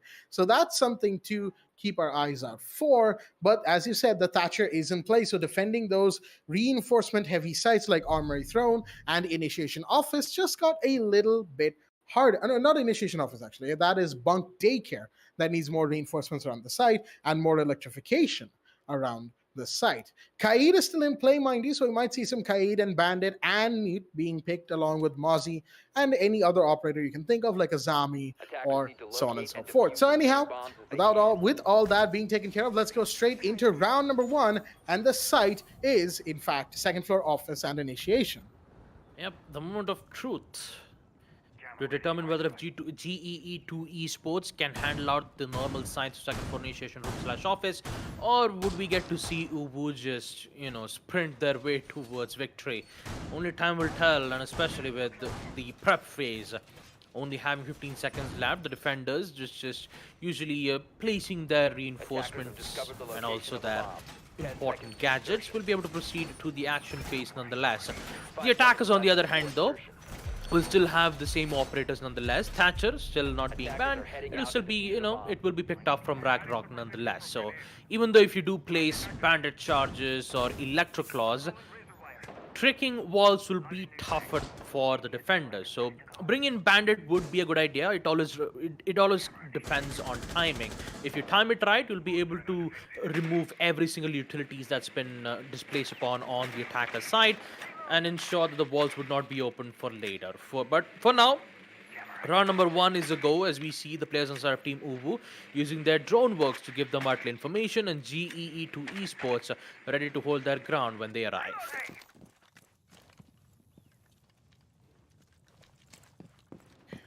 Well, we'll have to wait and find out if they can actually hold their ground based on what we are going to be seeing from the defenders. I mean, it's a pretty standard lineup, right, that we're seeing from this defense. Wait a minute, DZ might actually find someone in the locker room there. The Jaeger is basically caught inside with nowhere to go. So you got to be careful. As in the meanwhile, on second floor, we've got a bit of an attack mounting up inside of the bunk room. As drones are out, intel is being gathered, making sure no one is down below, but they spotted the rotate in barrel room. So we've got to be careful about this, but no, Dagger starts things off. Fine solo carry. That's your Wamai gone. So a couple of discs will no longer be in play here. And nearly a second kill there for Dagger, but no, just takes a bit of damage and disengages from the angle. Attackers have located a With bomb. already one player gone, still 4 players left from Team Geetwo Esports that can still hold their ground. You see how Uwu is just totally strong, but somehow loses that gunfight here from Ragnar. What just happened? Khalifa succeed this, but that grenade. Is there any way for the Jaeger to run away from the situation? No, he won't. DC will get that kill nonetheless, making it a 3v4. And now we see the attackers slowly making their focus on towards the side. When he moves, on the other hand, still has things under control. Taking out Kato. This time, at least there is some even grounds to determine that Geetwo Esports can hold their ground. But for how long, that might be the question that I have to see. Expansion Tetra, SMG-11, a headshot of that too to take out one more players, which means here comes another problem. 2v3, make that a 2v2 as Drish comes back. Expansion Tetra is downed. And now in just 30 minutes, 30 seconds, we get to see the fight's been happening around 2v1. It's all at the hands of DZ, who needs to clutch this 1v2 situation. Can it happen? He also has a diffuser in hand. He will get to take out one. A plant will happen nonetheless. And Drons, he knows this. Can he ensure that the denial of plant would happen from the attackers? Here it is. Drons just patiently waiting. DZ will ensure to punch in the entire digits. No, he just gets out at the right time and he gets a kill nonetheless. Okay. Why would the Asami run away from... Yeah, I was going to say, why? So, okay, so what I can tell is Drons peeked the other side of the wall, right? The one that's closer to security room door, right? Peeked the other side of the wall, took a few shots, didn't find the Finka, so they decided, okay, the Finka's going to peek this way now, so I'm going to go in through the breach and surprise them from the other side. But as luck would have it, DZ peeked the breach side first, and in the moment where Drons had the Galaxy Brain expansion, DZ just guessed correctly. It was a 50-50. DZ just guessed. So, yeah, Team Uwu still, despite the fact that they should have lost that round, GEE2 Esports prove otherwise. 1-0 on the round count already. Uwu starting off with the first win on attack. They're going to make it, try to make it a 2-0, maybe a 3-0, and so on and so forth, until they go on to the defense. And mind you, Theme Park defense, as we all know, say it with me, folks, is the best site to be in on Theme Park, a very defender-sided map. So, Team Uwu definitely looking forward to the second half. Even if they lose a few rounds in the first, they're not really going to be all that bothered with it, and we all know exactly why at this point. Same site from GEE2 Esports, okay? You know, some would say that once you fail on a site, maybe try to change things up and go back to that site later on, but that seems to not be the case. Interesting peek here. Spawn peek? Well, kind of a spawn peek, I guess. Not really. From Khalifa, from this front balcony stairs, and loses the gunfight nonetheless. Just clips the shoulder, not the head. There goes your Jaeger. And now the aggression continues for Team Uwu, especially with certain amount of information on Expansion Tetra's whereabouts, and he also gets picked out as well. There's not a lot of contest being made, but Solo Carry, on the other hand, gets to take out Dagger while he was getting caught while placing his Claymore. But nonetheless, with only Dagger gone, you still need to worry about 4 more players. An attempt of C4 from the cafe side, won't be able to find one as of now, but they still have some holdouts. Solo Carry is still making his amazing workout by another headshot to take out DC. That to taking out the Finka too. So it's looking good, not good enough. Was he- As Ragnar finds a headshot. Was that Mozzie still reloading? Yeah, he was reloading. And he jumped into the angle that was going to expose the top of his head. Okay. He peeked on the top of the head twice, Jack. Yeah, the Not first once, but time he got twice. away with it, the Thatcher missed the shots, Bomb right? has But been located. I'm talking about the second time, the one that actually got him killed. Anyhow, seems like a bit of Kaid tricking is actually going on that dome's wall of initiation. That's actually good, because that'll at least keep the attackers away for the time being. But no, Thatcher EMP and the Selmas are going to go off. Minimoose is very low on HP now. Shooting at a cross angle. C4 goes out, does not find an attacker. But I think it should have at least stopped the breach from being entirely made. So it's going to be just lines of sight, at least I think it is. And they'll have to play around that as a result. Marks are going out, so it looks like there might be a drone or a deployable camera. Yep, there we go. You can see Solo Carry and Expansion Tetra are currently spectating deployable cameras and giving those red pings. That's actually really good. As that kill goes off, that's Drish down. The AK-12 no longer in play. That's good. Again, this cross that's been held is actually really, really nice, but not like this. That peak should have been punished, but Minimoose gets away with the kill. Nonetheless, it's all down to Dronzer, and peeks away from breach at just the wrong time, gets shot out, and Uwu wins round 2 anyway. Yep, round number 2, easier said than done for Team Uvu. They'll be able to win round number 2 without having any problems whatsoever. With now GEE2 Esports, now they just have to change the side because they just lost second floor initiation room / office twice. So it's best for them to change the site and ensure that they would find at least some chance to hold their ground, especially on a site like Armory and Throne Room. Solo Carry, on the other hand, he did, however, make some good attempts, especially with the Commando 9, where he got those 2 kills. An important one of that too, he did get to take out Dagger and DZ, both of the important operators, which is heavily required for the attackers to succeed. Taking both of them out, for a moment there, I thought there was hope for GEE2 Esports to win that round, but unfortunately, making plays like that, vaulting on the table twice, and forgetting to reload the weapon really did, really did get a number on them. But all in all, there's still hopes and dreams after all. And with round number 3 being in play, the side being on Throne and Armory Room, we might be able to see what will happen on this round. 2-0, Ubu still has control when it comes to lead on attack. We have some necessary C4 for denials. And also, how can you forget about the deployable cams, which can help them gain some certain information. Although Moose hasn't placed it just yet, you might be able to see it in the action phase itself. I mean, they tried being ultra aggressive, right, in the beginning of the round in the last one, and that didn't really pan out all too well for them, outside of, like you pointed out, Solo Carry actually doing a bit of good work down in the first floor. A couple of pretty big mistakes being made by GEE2 Esports that has lost them these rounds, and in situations where, again, they really should have won. The 2v2 should have been theirs. They had the Banshee, they had the cross angle, but playing around the vending machine for the Malusi didn't really pan out, and then we saw the rest as it happened. And before that as well, in the plant situation, it's, just a calm approach towards the later half of the plant would have been nice, but never mind. There we go. Expansion Tetra is going to be taken down. That is Ragnarok getting that first kill. And a drone has now given Khalifa's position away. Shots are going to be fired, but there's one on arcade stairs, and that's Solo Carry, the one who's been doing a bit of good work so far. Solo Carry's low, but doesn't matter. Still gets another kill. Now there should be another one any second now. No, it's actually Dagger from below to get that. Once again a 3v2, but this time the Finka is alive.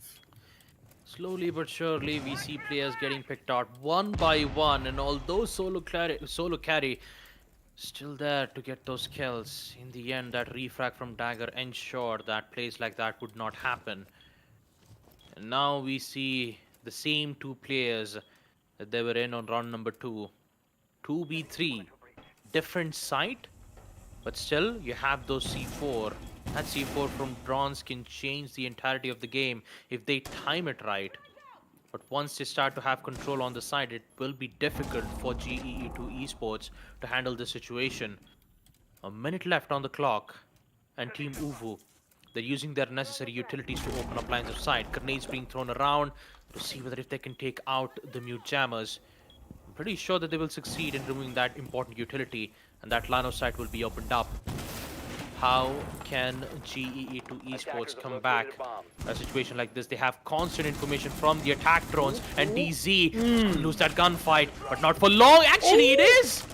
Drones actually wins this. Now it's a 1v1. Dagger, can he win this gunfight? Yes, he does!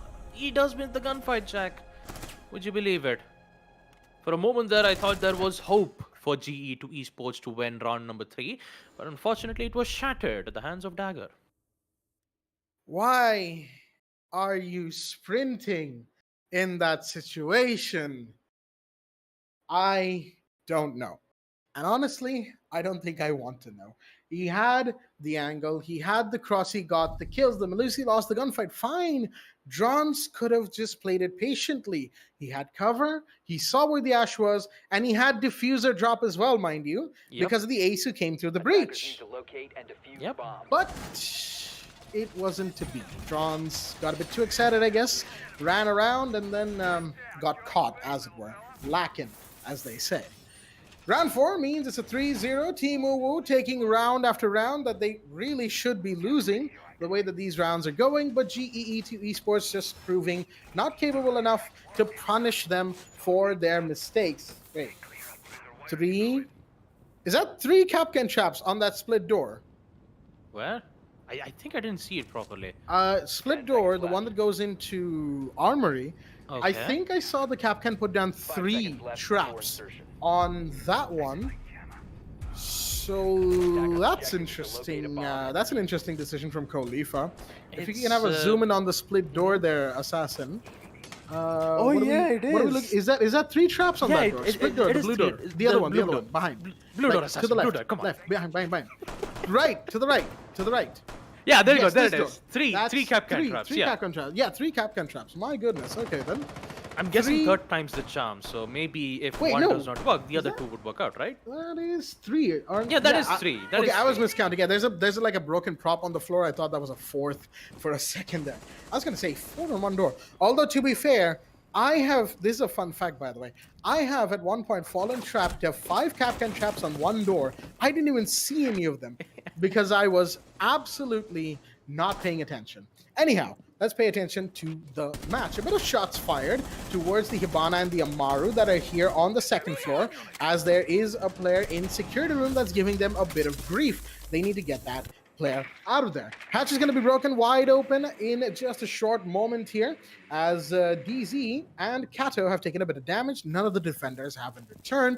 There's a minute 47 on the clock. Plenty of time to go. Yep, they have a lot of time though for Team Uwu, so they can just use their sweet time, used to open up lines of sight, open up the hatches, see whether if they can catch players out one by one, ensure that they remove the EDDs first. Dagger, nice shot at solo carry, but you've got to be careful of the friendly fire there, my bro. In the end, you could say that a trade did happen nonetheless from Dagger himself. Technically speaking, yeah, you're not wrong. But still, you yeah. could say that Uwu still has control of it, right? Oh yeah, no, 100%. They have full 2nd floor control now. They can do vertical. They can get breaches done. One Selma remains from Drish, so that can help. And interesting decision to drop down onto the from the cash stash hatch. More interesting, the fact that the Melusi was still playing there at nearly 50 seconds remaining in the round. Seems like the breach from the Hibana is going to come in from the barrel rooms. That should allow for a smooth entry. Flashbangs are out onto the door that we were talking about. Oh, dear me. The Amaru has, flashed themselves currently. They're walking away from the Kappa Trap Lace door, as they've taken care of the Kaida Electro Claw. Banshee will also be taken out. They're facing away! And a double kill for Expansion Tetra, because literally everyone decided, let's drop down the hatch. Why not? It sounds fun. There goes pretty much any chances of winning this round, unless, of course, Kato has something special to show off in the last 10 seconds of this encounter. Peeks the door, but no, Drons was on the other side. And finally, after what feels like forever, we have a round taken by, by GEE2 Esports. Yeah, finally, we see G2 Esports succeed on round number 4.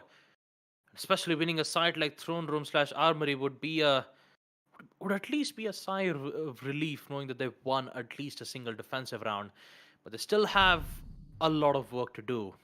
Although they won the first floor, that does not mean that they are in the lead. They still need to ensure that they succeed second floor side, both on initiation room slash office, bunk and daycare. Those two sites will be Defenders, important protect your for bombs from being GEE2 defused by Esports to attackers. succeed and end the first half on a 3-3 equalizer. But you could see that Team Uwu are having the time of their lives, especially Dresh, who still brings in the Amaru. Attackers have discovered the location of the Aruni? bomb. No, it's Amaru, yes, Amaru. Yeah, it's yeah, Again, yeah, yeah. Rhyming words. Just Aruni, Amaru, Yana, Oryx. Yeah. Well, rhyming words aside, this is an interesting 10 game. seconds to go. Just like our rhyming words are interesting words, you know? 5 seconds As left. for the time being, we're just looking at what could be another 7-2 potentially. And I say 7-2 because I still feel like GEE2 Esports might be able to walk away with another round, maybe another couple rounds on this defense. Mark the hesitation in my voice because, again, I'm not entirely sure if GEE2 Esports can pull it off. The way I'm saying GEE2 Esports, right? Whenever I try to say it in a hurry, I just my voice box gets stuck on just saying E on repeat. GE, like, you know. Anyhow, interesting names and pronunciations aside, attack-wise, we're not really looking at anything different, right? We have the buck from Kato. That's an interesting decision given where the site is, i.e. second floor, but maybe they're looking for some reverse vertical, i.e. down to up, right? Not something we see often on this map, especially these days. Pings are out, grenade should fly. Is that going to find him? No, it does not. The mute walks away just about safely for, well, I was going to say for now, because Khalifa goes down to the Finca nonetheless as the first blood fires off. And second blood will come in too, followed up with Drish. Taking out solo carry, there goes two of your important players for C4 plays from below. And now since that's taken care of, all they've got to do is just open up the site and ensure victory on the site second floor initiation room. All in all, you could say that GEE2 Esports are currently struggling when it comes to making a hold. And especially with a lot of attack drones giving some useful information, and then you have players like boxed in waiting for that information to appear. You see players starting to dwindle down from GEE2 Esports' end, especially Kato, who gets to take out Expansion Tetra. That was the main cause of the threat, and Mini Moves needs to run away from the danger zone, but it's still not enough. Ragnarok is still here, and the second to end it off, giving Uwu the win that they need on round number 5. That is... yeah, that was round number 5. That was 4 round to number 1. 5. 4 to 1 is the scoreline, Jack. Yep. My notepad right now is just full of round 1, site, ooh, round 2, site, ooh. My entire round history list is just oohing right now. And that's not even a joke. That is actually what's going on our screens. Anyhow, GEE2 Esports once again losing out a round. Uwu once again showing that, yeah, we can lose a couple rounds. It doesn't really matter to us because we'll bounce back Defenders, immediately. protect your bombs from being 4-1 on the defused by first half, and they are in the last round of this first half, of their attacking half, that is, in round number 6. Round 7 onwards, Uwu will be defending, and that's when things get especially difficult for GEE2 Esports because they will be attacking on Theme Park, and we know exactly how that goes. Not well.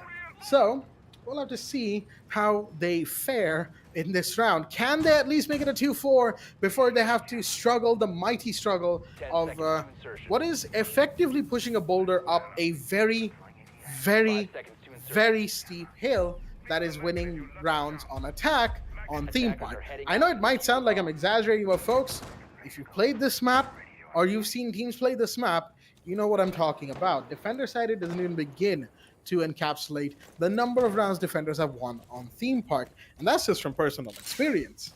Anyhow, 4-1. And we see as we have the Finka once again from Ragnarok. Interestingly enough, Dagger has gone off of the Ace onto the Ash. Not an operator you see a lot of these days, I want to say, but you know, who knows? Maybe because the R4C is getting a slightly milder recoil pattern in the next patch. There might be just some practice that, hey, we get used to the R4C. Actually, never mind, because Dagger is running G36. Remember the days, Baba, when G36 on Ash was considered sacrilege? Anyhow, Drish gets the first kill. That's Khalifa down. Yep, already first player down, and as you could see that Uwu, they are not sparing any time at all. Second kill is on, and it's Moose who gets taken the high fall. All they've got to do is just push in forward, but Solo Carry is still here. He still tries to deny some certain control. The C4 not tossed at the right angle as he'd expected it to be. A good shot of that too from Solo Carry as he gets another headshot with the T5 SMG. But there's still a lot of work that needs to be done. They did, however, opened up at least one of the walls in towards Bunk and Daycare, and now they'll continue to do so with the help of Thatcher's EMP. Job's done. They've opened up the wall. They did somehow reduce the numbers, but the same thing can be said for Team Uwu because both is at the same time, and Solo Carry might be able to find an opening here. One more headshot, and it's Cat who takes the heavy fall. Reloading. See, now this is definitely what GEE2 Esports needs. Solo Carry is doing so much work for the team right now. Quite literally living up to their name, because the only one who comes close to them in terms of kills and overall effectiveness in these rounds is, of course, Mini Moose. Anyhow, Drish slowly pushing up waiting room. There's nothing to stop them from actually making this push happen. All they have to worry about is where Solo Carry might be, but no expansion. Tetra with a beautiful peek from behind the bomb all the way back in that fridge room, I guess you would call it. There's a big fridge there. As the shin of DZ gets attacked by a goo mine, trying to find where the Jaeger is, taking little bits of chip damage. Oh, that's a wall bang and a half, but doesn't get the Jaeger. It doesn't matter though. GE2 Esports will still win a round, and this round, of course, puts them up 2-4 down. And now begins, well, what is arguably going to be the hardest thing for them to do: win rounds and attack on Theme Park. We're in the second half. Second half. This is where Team GEE2 Esports will have a tough time on attack. How can they win this? Knowing that they have to deal with two of the roamers who will be lurking around the first and second floors. High likelihood chances of spawn peaks that they have to be careful, especially if you have the attackers spawned in towards bumper cars. But all in all, ending on a 4-2 is at least a decent hold from GEE2 Esports' side, especially on the first half. Knowing that on map number 1 they ended up 5-1 was not a good show for GEE2 Esports. But for Team Uwu, they're just having the time of their lives. 4-2. Although two of the rounds they had a bit of difficulties because Solo Carry and Expansion Tetra was doing a lot of heavy works from their end. 7 kills from Solo Carry and 4 kills from Expansion Tetra. And if you take a look at Uwu's side, you have 7 kills from Ragnarok, 6 kills to Dagger, and 7 kills to DZ. A lot of damage being dealt around while he was playing as the Finka, the LMG. We didn't get to see a lot of utility kills being made, right, Zach? We saw, you know, C4s being tossed around, but we still didn't get the kill nonetheless. All in all, action phase will come in on round number 7, and now G2 Esports. Let's see how well they perform on attack. Well, they should be able to perform pretty well if that last round and the round that they won on Throne Room is any indication, but it might also come at a bit of a cost. They still have to win 2 rounds to equalize against Uwu, and that's going to be difficult for them. So it all depends on how they decide to take their gunfights, how they decide to pace out their utility and overall presence in the round. DC requesting for the hatch on split door to be broken open, and it will be so. Dagger, in the meanwhile, it's going to just see the fact that the roof hatches are being broken open. Calls are going to be given away. Everyone's going to be weary of any angles that could be exposed by said hatches. Drone is right by Kata's feet. Is going to whisk away slowly but surely, and Kata's going to move off because, of course, Visual, while his direct presence is concealed, he doesn't quite get concealed all the time from drones. A little, static interference happens on the drone screens, and thus his position, at least roughly, is given away. but still not exactly. So there's that element of which actual side of this room that I have droned out is the Vigil in. That is the question. But doesn't look like the Vigil will be pushed any time now, as GE2 were taking their time with this, but Minus actually finds Ragnarok, the Wamai, and oh, dear me, I don't know how Kato has walked away with that, but Expansion Tetra will fall. There goes Drons to Dagger, and once again, the attack slowly but surely feels like it might just collapse here. Yeah, it can be. It took way too much time on getting control on Cash, and look what happened. Look what happened on the end side.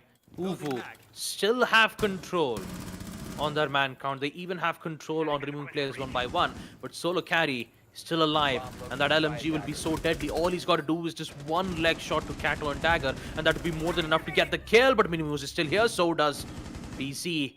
Removed at the hands of Solo. 2v3. There's still a chance for GEE2 Esports to come back. All they've got to do is just remove the players on the site, and they're good to go. They're losing a lot of time at that too. 33 seconds. The attackers are still making their presence being shown around. They don't have information. Neither do they have any explosive utilities to deny the plant. So all they can do is just engage in gunfights, and Dresh almost gets the shot out. It doesn't get the kill nonetheless. Khalif, on the other hand, gets to take out Dagger. That's one. Dresh gets one kill. Now he needs to find the other two, in which it might not happen though.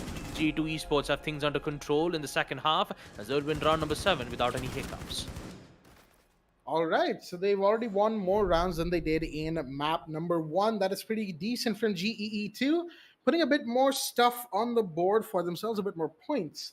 And I'm pretty sure Uwu will be taking that as a lesson that, hey, we might be looking down and out, but we are not giving up just yet, folks. Jokes aside, that round was fairly decent from the side of GEE2. They played it pretty well. They paced it pretty well as well. We know how Theme Park is when it comes to its utility usage. It takes a while to get those utilities used up and then to play accordingly. And credit where credit is due, Uwu actually did all of that. They got their roam clear done and made sure that, GE2, they made sure that Uwu were never really that far ahead with the man count advantage. It was a 4v3, I think, for a good chunk of that round before it became a 3v2, which of course, wasn't exactly great for Uwu. They kind of didn't hold their crosses all too well, played in some odd positions that I kind of disagreed with, and overall their presence was thus nullified just a little bit. Does Drish want that wall to be open? Okay, looks like they're extending into initiation. And that's not a strat you see often when it comes to South Asian Siege, unless you're at the very top, tier 1 of SA Siege. Window will be broken as Drish goes for a bit of a spawn peek, misses the opportunity though, and thus round number 8 goes into regulation. It's just patience from Uwu's end. They just make a spawn peek attempt. It's just that they're trying to install fear towards the attackers, saying that, yeah, there is a high likelihood chance of a run out or a spawn peek, and Dresh might be able to find one. Here's the sound of the Claymore being placed from the window side. The main problem is he cannot vault out of the window, because if he does, he gets picked out from the Claymore. So he just have to play this as passively as possible. The push is in from the Yana side, but it's just the hologram nonetheless. And Dagger needs to be worried about both the places. As you can see, those presses being shown around. Drish, on the other hand, finds one, not only to get traded out from Moose nonetheless. And you could see how the amount of patience I've been seeing from Moose's end here. He almost found out one of the players, though, from second floor office, but he doesn't get the kill. Actually, no, he's not on office and towards the hallway side. Again, I'm really sorry about that. Didn't get to see it properly. Actually, no, he was on second floor office. Again, apologies. Yep. Ragnarok, he gets the headshot, and so does Kato, who gets to take out players one by one. And GE2 Esports, they are not looking too good. Not looking too good at all. Dronzer had a great shot right there. That was a good kill indeed to take down Dagger, as Kato goes down to the Finka as well. But the Finka is now exceptionally low on HP and easily taken care of as a result. But the Aruni behind the shield, you gotta be a bit more aware of what's going on in front of you. That shield has, bulletproof glass slits for a reason. wait, is the diffuser actually still here? Okay, so this could be interesting. Dronzer now has to play around the fact that he doesn't have the diffuser, but he knows where the alibi is. DZ is rotating really, really, a long way around, and oh dear me, uses the Gone 6 to try and get rid of the Aruni gate, but there was an ADS there. Had to break that, then break the Aruni gate. Where is DZ gone? DZ's just booked it out of the, visible vicinity of the map. Unfortunately, that deployable cam that Drons is shooting at isn't quite breakable from the angle that they were shooting it from. They still want to go and get the diffuser, but they just can't. Gemini Replicator will go out to try and find where the alibi has gone. Is it going to go into initiation? No, it is not. But DZ is actually all the way out towards security. So this is interesting decision-making going on here. The diffuser has to be recovered, but Dronzer just goes for the kill anyway and gets taken down. I mean, it's a 1v1. Going for the diffuser would have been a little bit dicey anyhow, but DZ gets the shot, gets the kill, and thus the lead will continue. Uwu makes it 2 rounds up once again as they go 5-3. Although Uvu made their fair share of efforts of holding their ground, Geetwo Esports almost had a win. They've done this for more than 3 to 4 rounds. The only difference is that when it comes to a 1v1 clutch situations, it's usually Uvu who gets the better at it. So, Geetwo Esports, amidst all of the recoveries and the advantages that you guys had, somehow they'd always put themselves at a major disadvantage from Uvu's end. I just have no idea how they would put themselves in that situation in the first place. I have absolutely no idea. But if you have to talk about Geetwo Esports, they're always this close of ending those rounds, right? They're always at a 1vx or a 2vx situation where Uvu always gets the better hands of it in the second half. I mean, on round number 7, it was a different case scenario altogether, mainly because of Expansion Tetra and Solo Carry was doing all the heavy work. And also Drons, who is still making his best share of efforts to get his kill, more than enough. But what's more interesting is that I haven't seen Uvu bring in first floor Armory and Throne Room side. That's the interesting factor here. Why haven't they picked Armory and Throne Room, but instead they still decide to bring in second floor bunk and bunk, daycare, office, and initiation room, which almost, I'm still curious to know as to why Uvu hasn't made a decision on defending first floor. I mean, it's maybe that they just feel more confident on these second floor sites, or maybe they just want to test out some strategies, maybe get a little experimental. I mean, they've got the room to work with here, right? 1-0 up on the map count, 5-3 up on the round count as well. It's a pretty good time to be them, and they know it. There's a couple of attackers out towards the the cafe balcony, specifically one operator there. And Drish, in the meanwhile, has a jump out ready, but Solo Carry actually gets one. And I think they're having a bit of a moment with their technical connections. They've resolved it, though. They get the kill. That's what matters here. Now, they got to make sure that they don't get killed. That is a head, right? I think. Never mind. Solo Carry, aggressive as always, goes down. However, DZ will take that kill, and a kill much needed in return. Oh, this could be big. Kato on the stairs here gets one, and there's another from the Roni of Drish. Excuse me. All the attackers are just being funneled in and taken down one by one. It's all down to Moo's position given away towards the arcade side. Gets one though. There's still a chance for this to work out. It's a 1v2. But do they know there's one just halfway down the yellow stairs waiting for this peak to happen? Shots fired. The alibi doesn't get taken down yet. And Moo's position given away off of the cam in arcade will shoot it down. Rotating around now towards the other side in bunk. Now very low on HP. Can they get an opening here? Can they get a kill? That is the question. Rotating out once again to arcade balcony, coming around to the front side. Potentially, maybe, could see the one on yellow stairs, but not quite. Peeks the angle. Should see the Mozzie. Gets the headshot. Okay. This could be something, though. This round could actually go their way.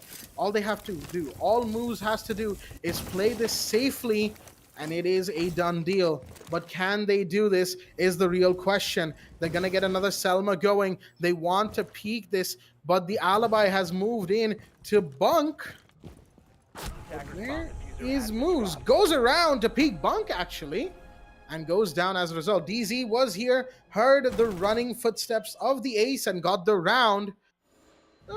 Mildly intense round there. As we now have match point for Uwu, they are 6-3 up. 6-3 on the side of Team Uvu as they have claimed map point on Theme Park. One more victory and they'll have a spot on the upper brackets where they have to go up against Team Copium. And for GEE2 Esports, they'll be going down to the lower brackets where they have to go up against Team North Star.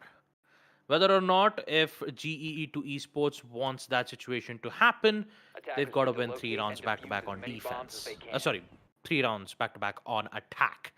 And now Uwu makes a firm decision to bring in Armory and Throne Room this time, knowing that they are on map point. You've got to see that there is a lot of denial. Actually, not a lot of denial. This is one. You have the mute jammers from Ragnarok. All 3 mute jammers will be placed near the walls itself, which means that for the attackers of GE2 Esports, an ace should be more than enough that can at least help them to open up one slit of wall. But if they got to make an entryway towards the site itself, they've got to get control on offense. They've got to use that verticality, and maybe with the help of Khalifa's hammer that Sledge has, you could open up lines of sight, you can remove the mute jammers, open up the yellow stairs wall, which at least it could help them into going in for a further plant. Or maybe if you want to establish a lot of angles, you could just go in for maintenance, but just like I talked about it, Drish decides, you know what? You have Sledge. Well, you don't have Sledge anymore. Yeah, but with a pistol, okay. Seems like given Drish's health as well, wasn't exactly the easiest gunfight to take. And that's a Finka. You don't want to take that one. There we go, C4's out. But of course, the Finka isn't even remotely close to it. All damage that was done has been healed back up. Solo carry gets one, but goes down alongside Expansion Tetra as a big collapse happens. Thanks to Drish and Kato. Ooh, drones though, using the drone to do a little baiting right there. DZ gets taken down, but Minimuse goes down on the other side, leaving it all down to drones. The last one, right outside the bathroom window, position given away. There's a potential run out as well, or something or the other, towards the other side of the building. So what do they do here? That's a bait once again, I think, and that's a big run out if ever I've seen one. Not exactly sure what was going on in Drish's mind, but the final 2, they just gotta hold back, chill in the site or around the site. And that's really all there is to it. Drones getting information wherever possible. And there we go. Gemini will be shot out inside of the site. So that doesn't actually tell them where the other player is, which is right inside of the bathroom. And there you go. The hip fire will seal it. Team Uwu are your winners of the final upper brackets round 1 match, as they will go on into round 2 to face Team Copium. And this is going to be that match. Uwu versus Copium is going to be one to watch out for sure. Yeah, there you go. 2-0 for Team Uwu. And as the MVP goes by at the hands of Drish, 8 kills and 13 kills for solo carry for GEE2 Esports. Gotta say, on map number 2, although there wasn't a lot of presence being shown around on Oregon where we got to see some close roundouts, map number 2 on Theme Park, however, really did. Especially with solo carries' plays and also from Expansion Tetra, who did make their best share of efforts to hold their ground, ensure that they can deny at least some of the future rounds. And evidently, I got to give it to them. They did exactly that. There were a lot of rounds where they had lost a lot of 1vx situations, like 1v2s and 1v1s. If those clutch situations were at the hands of GE2 Esports, then it could have gone on at their hands itself. Let's take a look at the highlights and talk about the entirety on map number 2 itself. Theme Park has always been a very close match for both GEE2 Esports and Uwu. But in the end, it was always Uwu who got the better ends of it, right, Jack? Yeah, pretty much. Team Uwu with a 7-2-7-3. And mind you, Theme Park was a lot closer round by round than Oregon was. Oregon had a lot of Team Uwu domination. I would say less so for Theme Park, even if it is a 7-3, because a lot of those rounds actually came pretty close. A lot of those rounds were actually 1vx's and 2vx's, so on and so forth. It wasn't until the second half that Team Uwu really started to run away with it, I would say. And even then, it was 4-2 in the first half because the 1vx's Team Uwu kept winning. And that, of course, comes down to some very good plays, very good, overall ideations about what to do, where to go. And so we see the rounds being won the way they were. Although, mind you, there were a couple of rounds that had some very interesting decision making, even from Team Uwu. But it was not all good for them, as they should have won a couple of rounds as well. Same with GEE2, mind you. There were a couple of rounds they should have won, and a couple of decisions that I think if you were to talk to them after this match, they would definitely say that, yeah, this push on this round we would have done differently. But at the end of the day, what ifs and has-beens will only get you so far. You gotta make do with what you got. And unfortunately for GEE2 Esports, that means a trip to the lower brackets where they will have to face off, against probably a much more difficult team as well. Because again, in the lower brackets, there is nothing to lose, mind you, other than a tournament run. Everything is on the line in the lower brackets. So GEE2, they're gonna have to pick themselves back up very quickly before they get eliminated from the entire tournament. Yeah, for lower bracket sense, they only have one final chance, and if they mess it up, then that means they will be eliminated out for the Community Cup series. But at least on the bright hands, they'll at least get some credits at their hands, right? At least 800 creds if you are in the last position. But of course, you usually aim on the top, so that's exactly what's going to happen here. Match summary. Again, expansion Tetra on the top of the leaderboards, 10 kills. Ragnar and Dagger on Team Uwu. A smiley face on the gates as we see. 13 and 11 kills with the same cost percentage of 78%. Balanced as all things should be. But the only thing which isn't balanced is the first kill, where Dagger gets first blood 3 times. And 2 first blood from DZ. So you could say that Team Uwu had control when it comes to early picks. G2, on the other hand, fairly balanced. But all in all, in the end, it's still Team Uwu who gets the better end of it when it comes to clutch situations. So all in all, I've got to say, an impressive work being done from Team Uwu, as they'll stay happy as they'll proceed into the next phase. Unfortunately for GEE2 Esports, they're going to go down to the lower brackets, where they'll be facing off against Team Northstar. So all in all, we've got both of our matches done and dusted, which means that we've got all our 4 matches of upper brackets completed for the Community Cup Season 3 for Rainbow-Six-Siege. All you've got to do is just see who will be the first team who will be eliminated out for this Community Cup. Will it be Team Northstar? Will it be Team GEE2 Esports? And as we take a look at the brackets itself, we get to see those 4 teams who are currently in the danger zone right now. It's Geetwo Esports and Noah Kaila Warriors in the first lower brackets matchup, and the second, Northstar versus GEE2 Esports, which will happen in tomorrow, folks. So just make sure to stay tuned for tomorrow, 4 in the evening. Make sure you don't forget about the timings. And for the upper brackets matchups, we have Team Crouch Potatoes versus Team Water Boys, and the second upper bracket matchup, which will be Team Copium, who would go up against Team Uwu.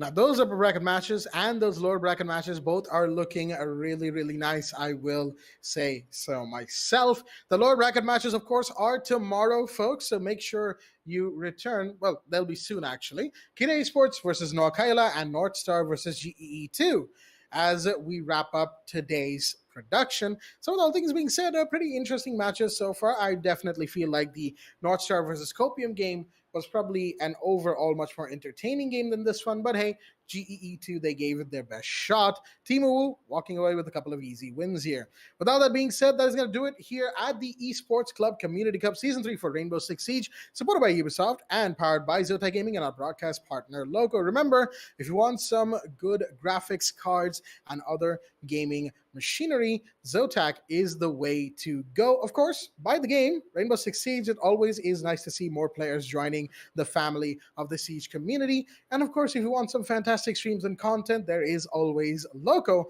our broadcast partner. Plenty of streams, plenty of games variety, and of course, plenty of fantastic content being generated there every single day. So, Make sure you head on over to the links down in the description below for the respective destinations. And until the next set of matches, lower brackets that is going to do it for us here at the Community Cup. Myself, Blackjack, and my co-host, Baba Gusta. So we're going to be signing off here today, and we'll see you very soon. Stay tuned, and good night.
I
don't know if I can make it when I walk alone.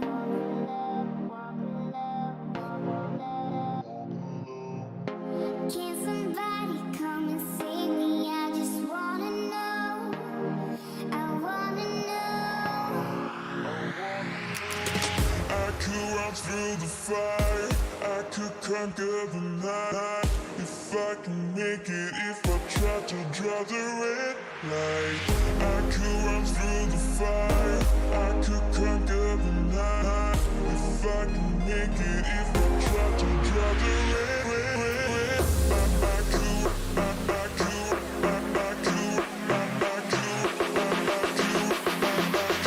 I could run through the fire.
conquer the night. If I can make it, if I try to draw the red light, I could run through the fire, I could conquer the night. If I can make it, if I try to draw the red